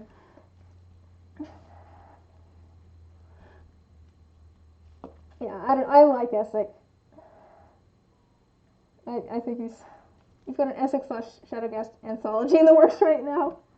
All of the Critical Role I feel like Critical Role makes sense for like fancy bound fan fiction. Like, I don't know, just the whole like sort of medieval fantasy sort of vibe to it, I guess makes sense with that. Alright, there's our white.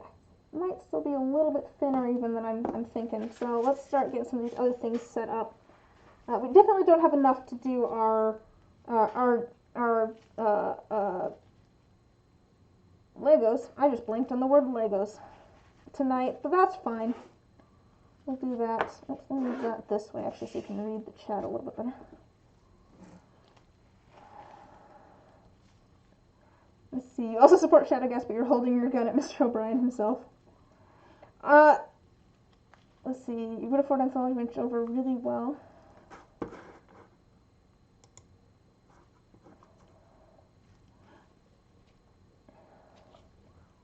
What did you use of? Ooh, I like that. Okay, I really love the combo of that blue print. Is it paper? Is the blue printed part paper? Or is it fabric? And then the like yellow gold, those look beautiful together.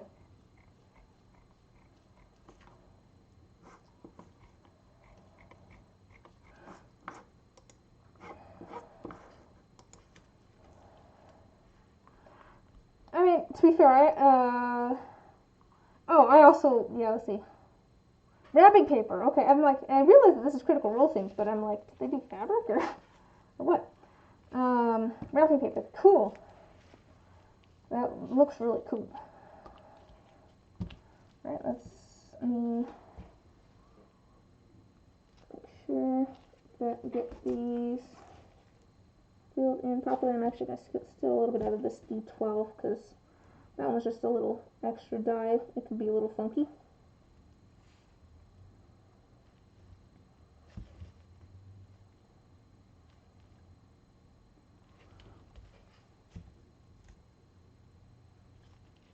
Laura Bailey liked your post of it on Instagram and you died. Oh man, I would too.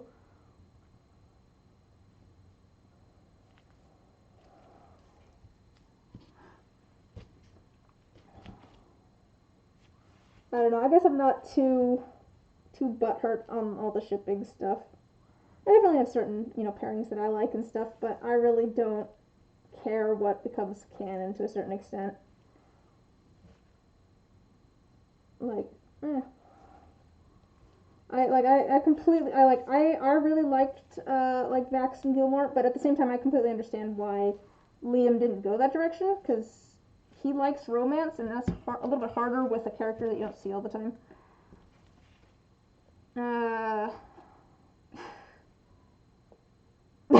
Ending up with Pumat. I did like Liam's I'm not romancing this one, Matt. And I met Pumat. You're currently a ghost. That makes sense. That makes sense to me somehow. All the ships and all the non-ships.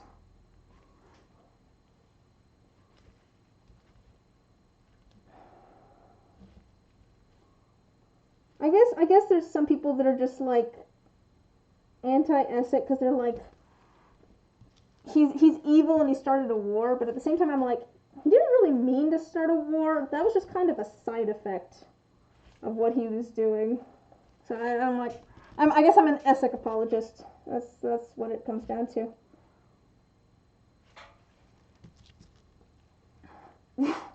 Matthew Mercer deserves to be romanced too. I'm just saying. Valid.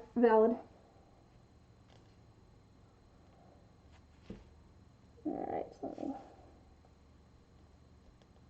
Alright, I think that's all good. We've got a good amount of extra purple bits. I'm just going to add the clear there. Alright. So we've got that off to the side. And he does, her name is Marisha. Yeah. Oh yeah, he did propose to her by making a fake escape room. Dude, I would be like, if someone proposed to me by making a fake escape room, that'd be like the coolest thing. Also, I want to do an escape room. I haven't actually done an escape room. I mean, obviously I can't do one right now. I'd love to do an escape room. I feel like my brother and I would work together really well in an escape room.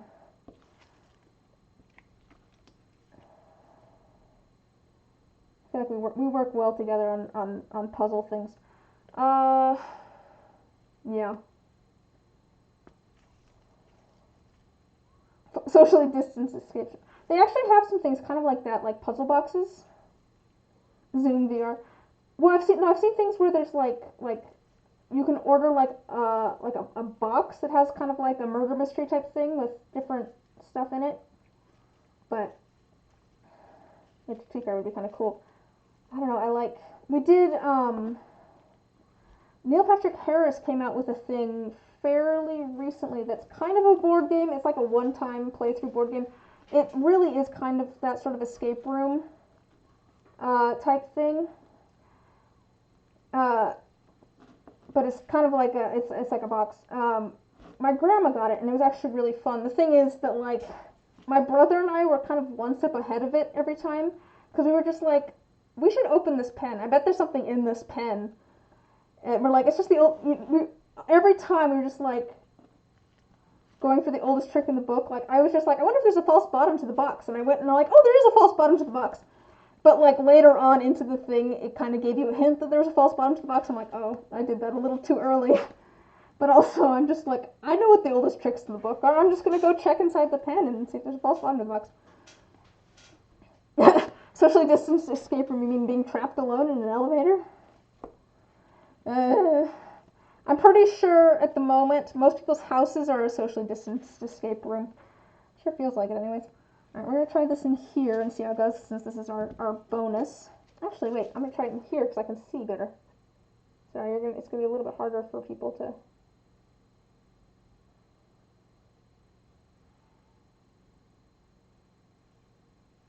As long as it doesn't sink too much. Oops!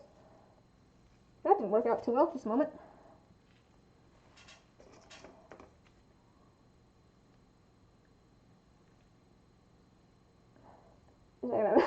I accidentally just did air into here and made a big mess. But I think that might work. I don't want to put it in a little bit further, but that's fine. Alright, so I think it might actually be good. Might be good to go.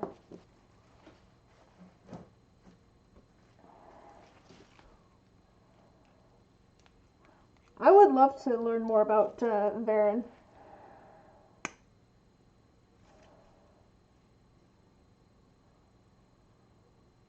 You're just a hoe for Caleb being happy. It's really kind of interesting and cool to go back and watch the first episode and see how different all of the characters were. Like, I was not a huge fan of Ford at the beginning. And I liked all the characters, but I wasn't all that interested in Ford, I guess. It's just like, I don't know, he seems kind of, I don't know, mean a little bit and stuff like that. And then at this point I'm just like, Ford is such a complex character, I like him so much.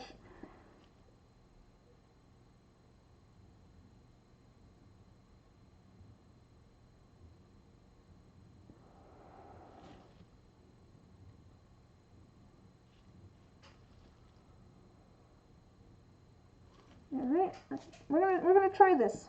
Hopefully the white doesn't sink too much. I'm hoping this is thick enough and then that will be good to go, but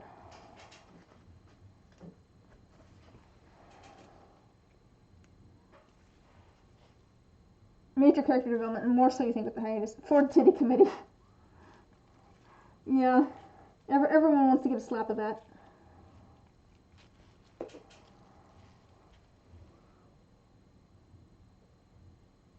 Come on, not a big air bubble, that's not what I want.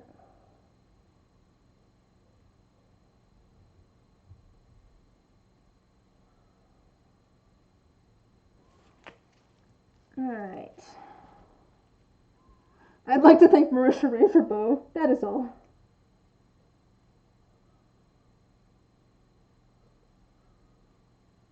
Hey! Yeah, I was gonna say, and Ashley Johnson for Yasha. Hey, they finally got together! The characters did. Spoilers, by the way.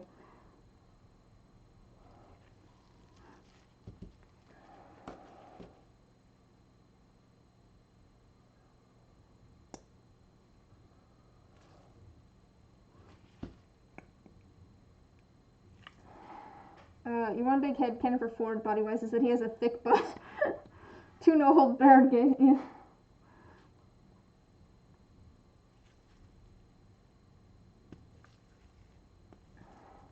Throwback to when you had extensive headcanon for CR1 bodies and appearances. I think one of my favorite, like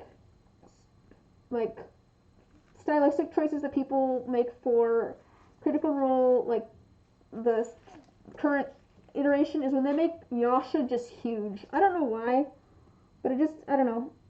I really like when they make Yasha just like giant compared to everybody.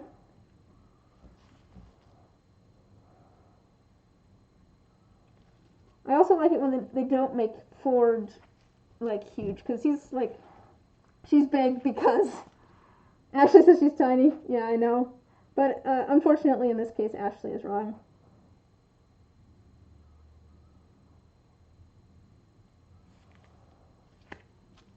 I'm hoping that the clouds are in there enough. We'll find out, I guess.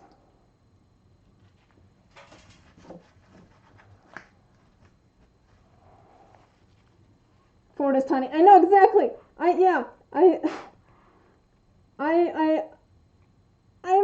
I'm cool with like all of the different sort of like Ford looks, but I do also think of Ford as being like somewhat small, because like he's kind of oh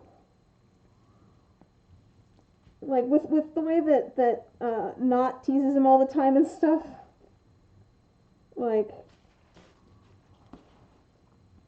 the rest of Ford is tiny.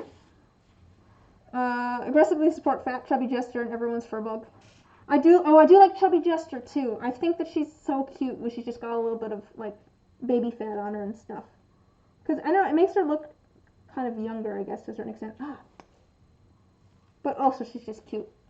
Maybe the rest of Ford is tiny, but most of his weight is just his butt. Also, this man is manlet energy.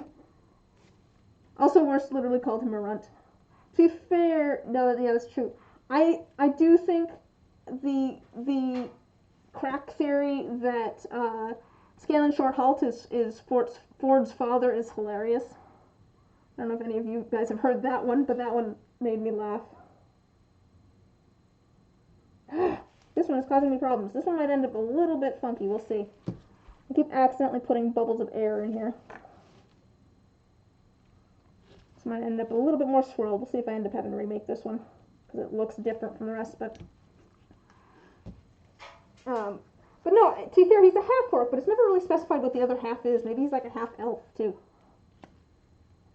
Like, he has a Teldorian accent and he'll die on this hill. It is kind of, I do kind of wonder why he has a Teldorian accent, especially if he was like raised in Port Damali.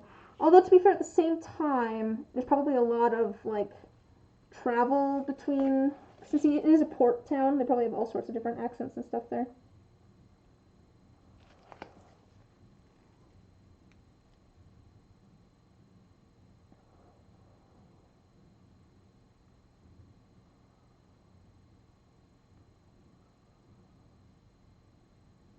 Sorry, I'm concentrating while I try to get this in to stay in here.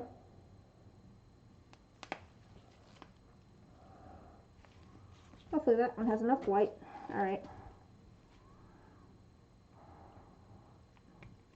Airship port and Wildnut.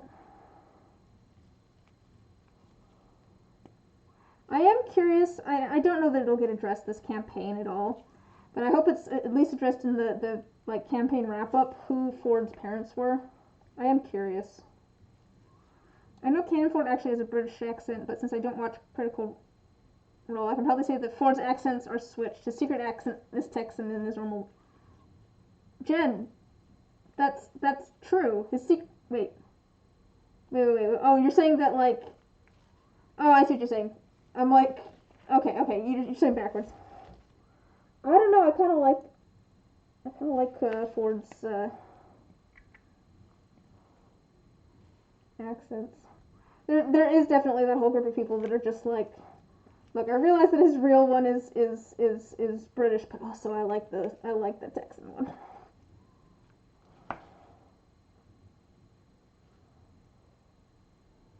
To be fair, aren't both Travis and Laura from Texas?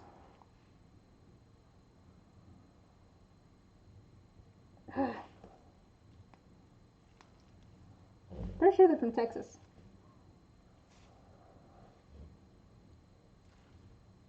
Alright, so I'm gonna do the same thing here that I just did for the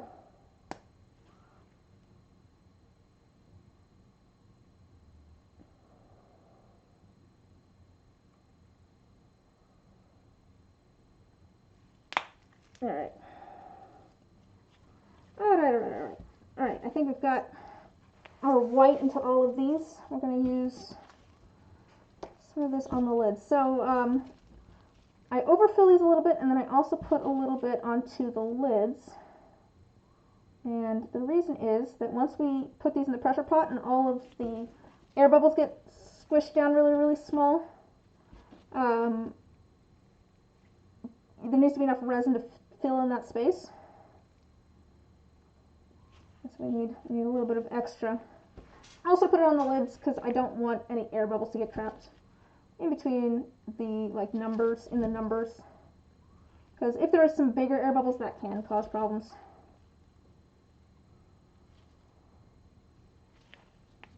Alright, let me get this out of the way. I think this color combo is going to be really pretty.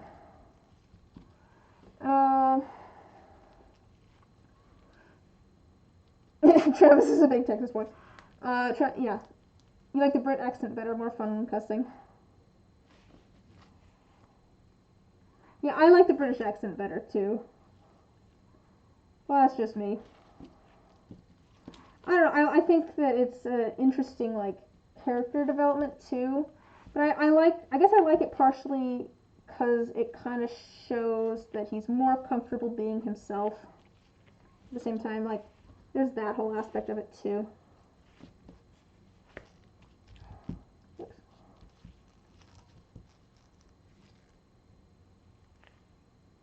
Alright. I'm pretty sure I'm nearing the end of my work time now. It is getting thick, which is good. I am glad that this is getting thicker. Because that does mean that hopefully all of those clouds will stay where they are supposed to.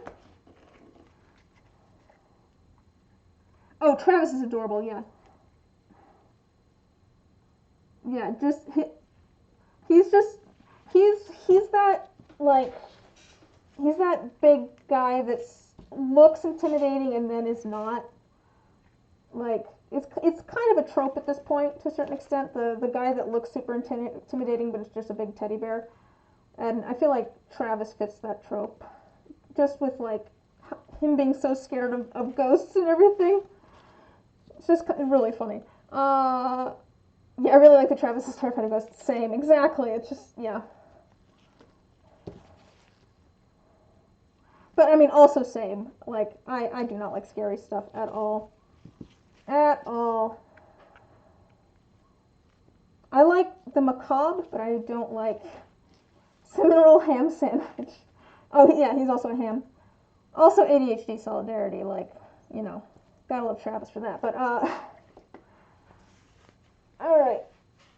Yeah, horror stuff scares you too. I know, I don't like scary things. Like I said, I like the macabre, don't like scary things. I guess creepy, I guess, is fine. Scary is not, and I guess I think of those as two different things. I think these are going to turn out pretty.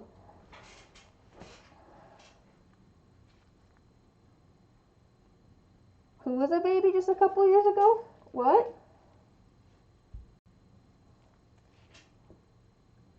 Who are we talking about being a baby? I was a baby. Yeah, I think you did tell me your college ghost story. I don't remember it very well, I must admit. I don't remember. I do believe you told us. Come on. Alright, this is just a little bit... Oh, I haven't made a Discord. I was thinking about that the other day. I was like, do I want to make it? I've been debating whether I want to make one or not. I really should. Alright, that'd be a good way to just keep everybody in the loop. I'm just bad at, staying up to date on Discords. Oh, this is rubbing alcohol, by the way. I'm just using it to break the surface tension on these so that the bubbles will pop. And it doesn't affect curing at all, so it works out well. But also this spray bottle doesn't work well. Travis has never been a baby, he's just always been a tall Texan man. Yeah. Alright. I mean, okay, I'll make a Discord. I'll work on that tonight. I was just kind of like, I don't know. Travis was born ripped and polite. Oh man.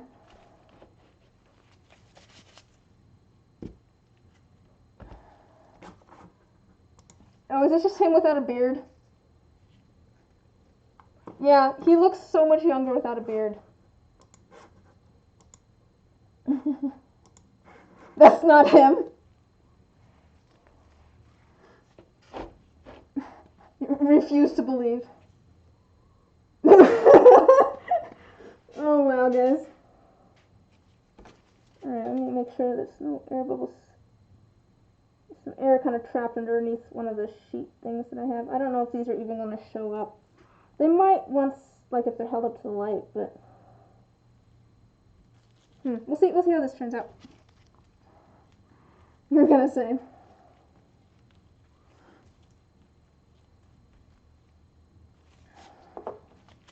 Have any of you guys watched the Phoenix incident? It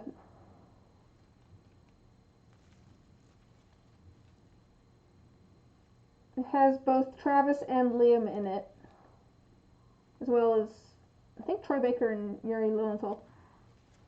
And it's just like a cheesy sci-fi mockumentary sort of thing. Not a mockumentary, but like faux documentary sort of thing. And it's very much cheesy sci-fi, but also they're all very good actors.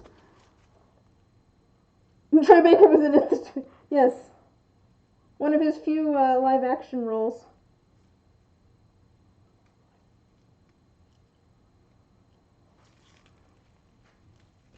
Oh, how baby he is in his wedding photos with Laura. Oh, I bet. Just him without a beard, he looks so young. To be fair, it's weird. So I don't think of myself as being all that old, but at the same time, like, I don't know. It's weird. It's weird for me to think that I'm closer to 30 than I am to 20 at this point. Like, I don't think of myself as being too much older than high school students, and then I see high school students, and I'm just like, oh, gosh. And then I realize that I have friends in their 30s, and I'm just like, oh. Huh, weird. I was just thinking about it, because at one point, I was looking at the Critical Role cast, and I'm like, these people don't look old to me. Troy Baker constantly looks like a baby in all his live action roles. He's always looked like a 20-year-old at most. Alright, let's put this one up here. Hold that down a little bit. And I don't want to like press these down too much, but I want to make sure that they're in the right spot so that they'll actually fall down correctly. And it looks like the bubbles are popped on the top here for the most part. I might spritz it again. I completely forgot how much you like Troy Baker. Of course you. Just wait until I'm closer to 40. Oh, yeah. No, yeah, I bet. I do remember at one point my mom saying that she doesn't think of herself as being older than like 25. At my mom, so she's, I don't know. She's probably 55-ish. Oh, gosh. It's just weird, yeah. Troy Baker is scared of drowning. Travis is scared of ghosts. Everything hurts, all of it. Oh man, don't tell me these things. Don't tell me these things. I'm only 26 and already I wake up with a sore neck.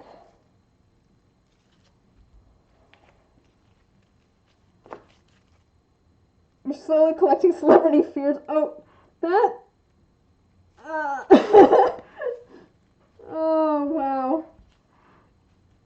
I feel like that is maybe my fear, Bosun. I'm not a celebrity, but you can collect that as my fear. The fact that you're collecting people's fears is terrifying. It's just like what is their plan for this information? What are they planning to do? Why?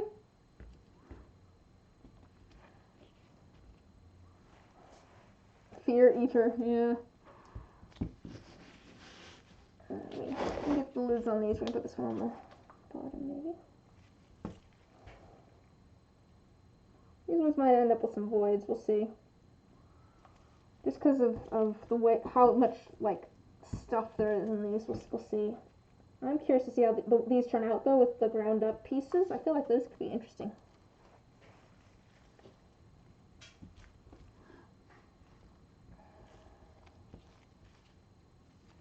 I want to make sure that there's no bubbles on the lid. I am probably going to let you guys go after I get all the lids on and everything, because I think I need to fill up. Yeah, I'll need to add some air to the air compressor, and that's loud. We've got a few minutes, but let's see. You collect dice, taxidermy, and celebrity fears. One day you shall sick an ocean ghost on Travis and a ghost ocean on Troy. Wow. Like I said, terrifying. It's kind of funny, I don't really have an extensive dice collection. The one with the extensive dice collection is actually my brother. I do have dice. I'm slowly like adding to it with things that I make, but I never really collected dice all that much. I collect teacups. I have a teacup collection. I actually got rid of some of my teacups because I have a ridiculous number of teacups. I'm gonna put that on top of there because that needs held down a little bit. Your new dice bag? Yes, yeah. I'd love to see your new dice bag.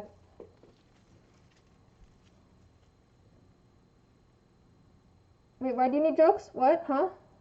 About teacups or what? Oh, it's quick. Everyone tell me your best joke before the stream ends. You got a couple minutes. I'm just giving you a little bit of a heads up. I gotta get all these lids on first.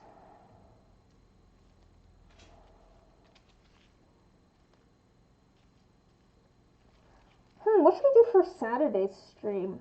I mean, I feel like I'll have more commissions that probably need worked on, but we could do maybe some embroidery. I did inking last time. I don't know what people thought of that.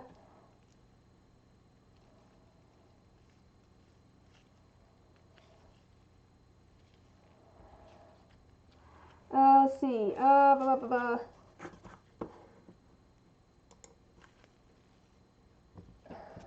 Ooh, I like those colors. I like the blue and like the orange and stuff together. It's just so pretty.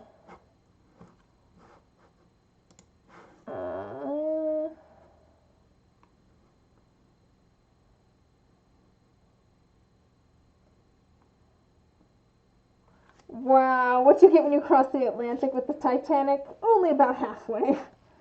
Oh no. Ghosts and drowning. Oh wow. And somehow we have tied everything together.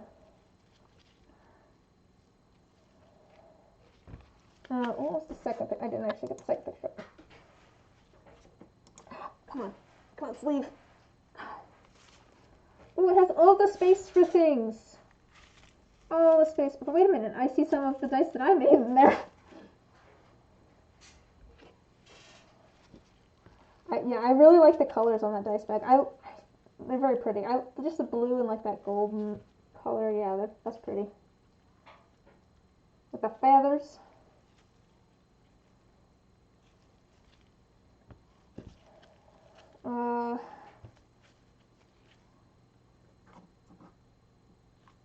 You're not a good person. You are, however, mildly entertaining.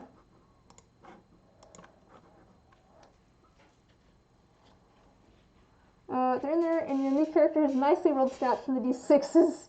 Woo!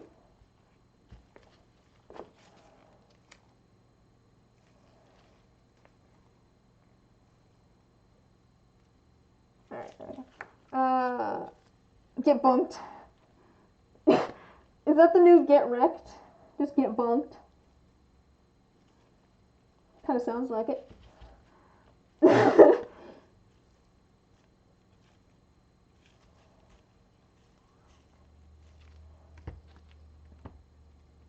Alright, let me get these last few on here.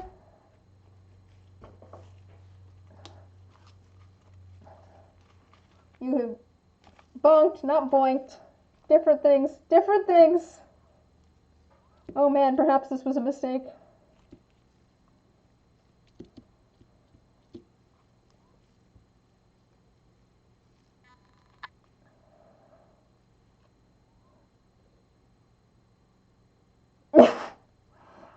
I guess it can only handle a few requests at a time. In my day, we just boinked, yeah.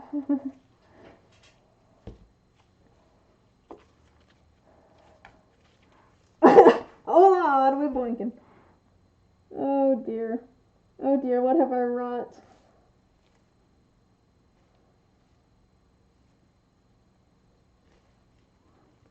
I hope you come back, Warpony, mostly so you can make back in my day jokes, because it sounds like you would be good at those.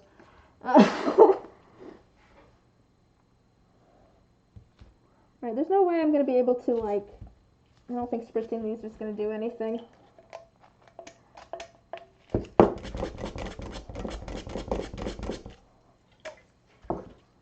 So we're just gonna put these lids on and hope for the best.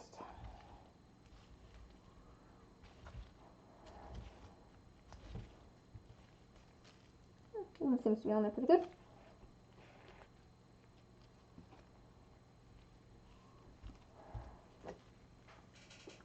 Why do you just constantly want to eat sushi?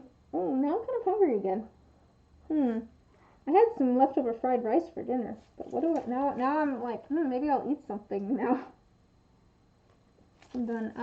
Literary coworkers text you regularly for crappy dad jokes in emergency situations. Quick, I need a crappy dad joke. You ate a fat poke bowl today and it was good. You are a legend for many reasons at work. The tales speak of Warpony, who once said nothing but dad jokes for 5 days straight. Also, you emulate sushi energy. Or emanate probably.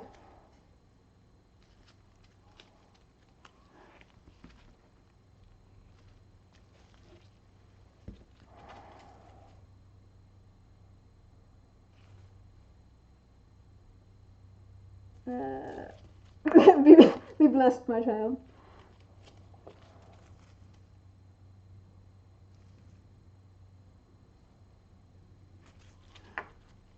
Alrighty.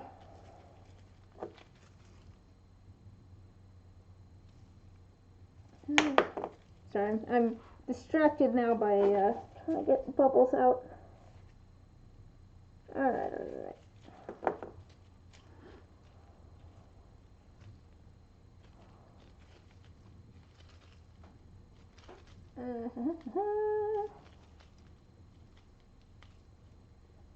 Trying to get that lid on straight. Trying out my new molds that I just pulled out today. We'll see how they go.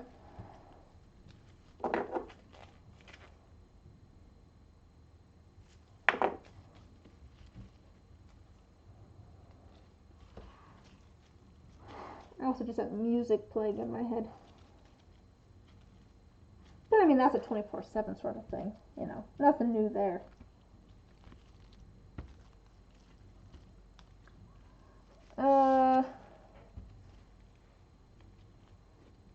And their less stories are more like, we knew this was a bad idea because here's what the pony did. Everyone, girl, I ain't got enough energy for me to work tomorrow. I'm going to work tomorrow even though it's technically the day I've given myself off.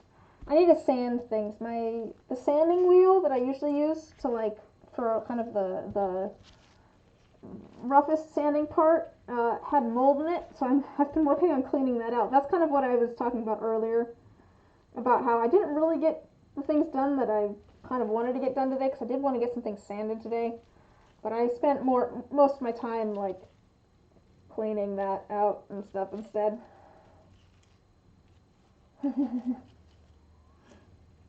I mean, as long as you say 6 feet apart, right? You know, that's how that works. No, but also, no. I'm already stressed figuring out what I probably should do for some sort of secondary income to this. I'm not taking over your job. Heck no. I already gotta figure out what I'm doing. If you come over, you won't pour anything, but you will sand everything. I mean, that works for me. Heck yes. that's the hard part. Let's put this in here. Alright, yeah, this is definitely getting thicker. Let's see. Half vaccinated. Excellent. Glad to hear it. I think my dad is supposed to get his first one sometime here soon. I think he was saying it like Friday or Thursday or tomorrow or something. Essential worker. Ah, that makes sense. My grandparents have been, I don't know if my grandma's gotten her second one, but I think both of my grandparents have been vaccinated now, which is great. I figure I'm last on the list, which is fine.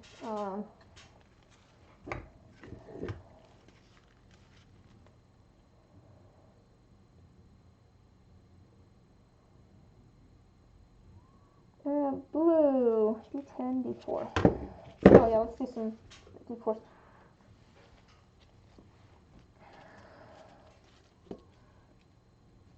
You love sanding.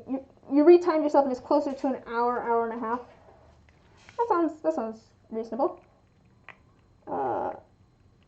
You think you're an essential worker? Who knows? You certainly don't. I'm very lucky to be able to work from home at the moment. But I figure I've been kind of helping out like my grandparents and stuff, which is part of the reason that I'm trying to stay away from people as much as possible. But once things get settled down a little bit, you can actually go places. I'll probably need to figure out some sort of, other source of income, because this isn't quite enough to support me yet. I mean, maybe if things get a little bit bigger. Things are growing and growing. Part of it's just me having the time to actually get things made.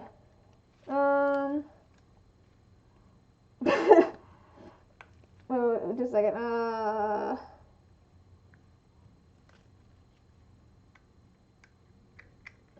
Whenever someone asks what the side effects are, you say either immunity or I died. Sounds about right. Those are the two options, yeah. A pound of bees. I really should get bees. I need to figure that out. I need to actually message that person back. I realized that I did not message that person back, and I really need to. I had someone ask about getting a D20 with a bee in it, and I don't have any more bees, so I need to order some. And I got them a price, but I should actually set up like a listing for it and stuff.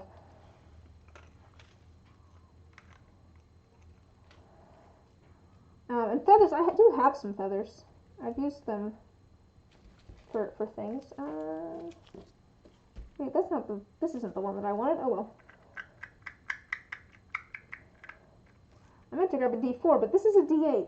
And I'm just realizing that now. I was distracted by talking to chat. Let me put this here. I think we probably have enough here. Yeah, we have enough here to do a D4. What color should we do that? We'll do this one.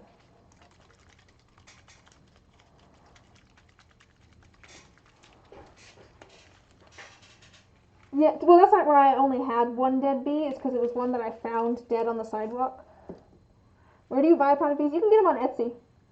There's people that like have hives and stuff, and then will sell any of the bees that have died.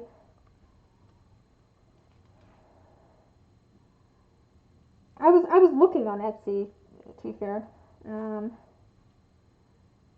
no, I did a set of bee themed dice. If you look at my Instagram, if you go look at the bottom of my Twitch page and on my About Me, it should show my shop Instagram, and there's a set of dice there that was bee themed, and the D20 has an actual bee in it. That bee I found dead on the sidewalk, and I only had the one.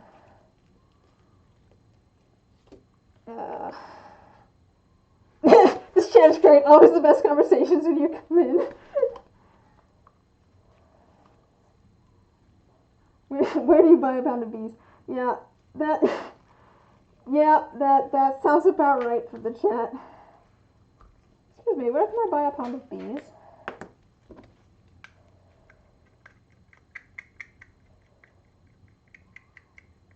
let's see. I haven't made much progress. I'm almost done. I'm just trying to get rid of the last little bit of resin that I have and fill up, you know, a D4 mold. And then, oh, that's what I should have, oh well, that's okay. We'll see how well that works out. I should have made a keychain for the fake dice too. I forgot to do that. That's my bad. Alright, well, I'm putting this last little bit here. This is just kind of a dump mold D4. I like to send D4s along with dice orders. So.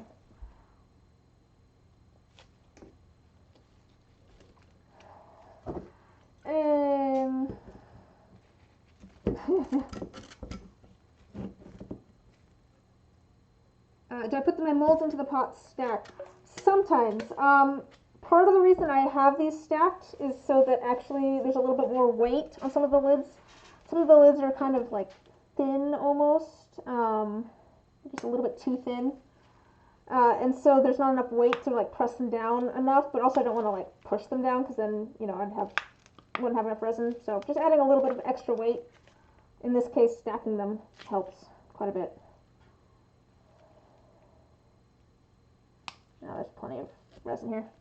You found the blue pigments and just, Liz, what if I buy you all the pretty mica powders? I like all the pretty mica powders. Are you planning on making dice, Smash Raptor? I feel like maybe you mentioned, was it you that was talking about making dice before? Someone was talking about it. I'm afraid I don't remember, sorry.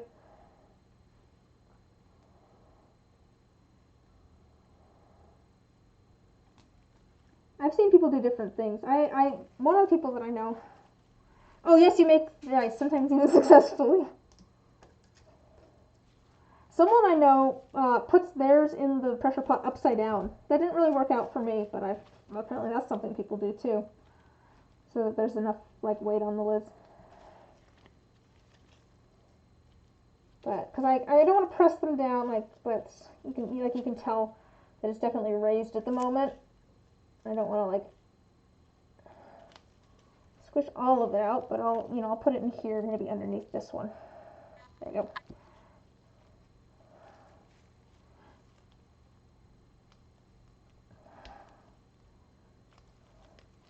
Wait, margins of what? Do a little wiggle, but no press. That's kind of what I'm saying. I'm trying not to press on it too much. I don't want all that resin to come out. But I'm just the little bit of added weight makes it so that they don't come up too far up, I guess. I don't want to like press on them, but margins of your note. Oh, your notes. Sorry, I didn't read back far enough. I got distracted. Okay.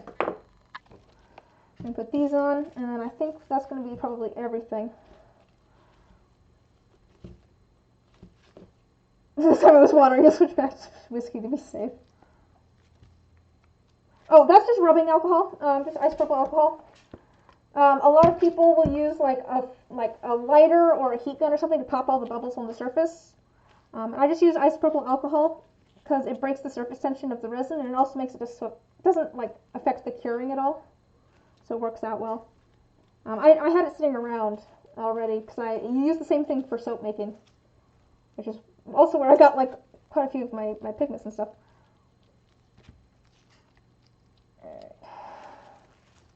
You like fire too much though. I guess I heard that like you can hurt your molds unintentionally with fire if you use it too much and stuff. And I already had the rubbing alcohol, so I just decided to stick with it. All right. I think that is probably everything for tonight. So, I'm going to call it here, just so that I can go get these in the pressure pot. I need to fill up the air compressor, which is loud. But thank you guys for hanging out. Fire does not like sort of clear, seems fine. Somebody does. Oh. But yeah, thanks for hanging out. Warpony, I will get you photos of these once they're out of the molds, just so you can see. Even if they don't quite turn out, I'll still send photos so you can see. But yeah, if you guys ever want to come hang out, I stream every Wednesday and Saturday night at 7 p.m. Pacific Standard Time. I'm not quite sure what we'll do Saturday yet. Maybe more resin. Maybe I'll do some embroidery or something. But we'll hang out and chat one way or another.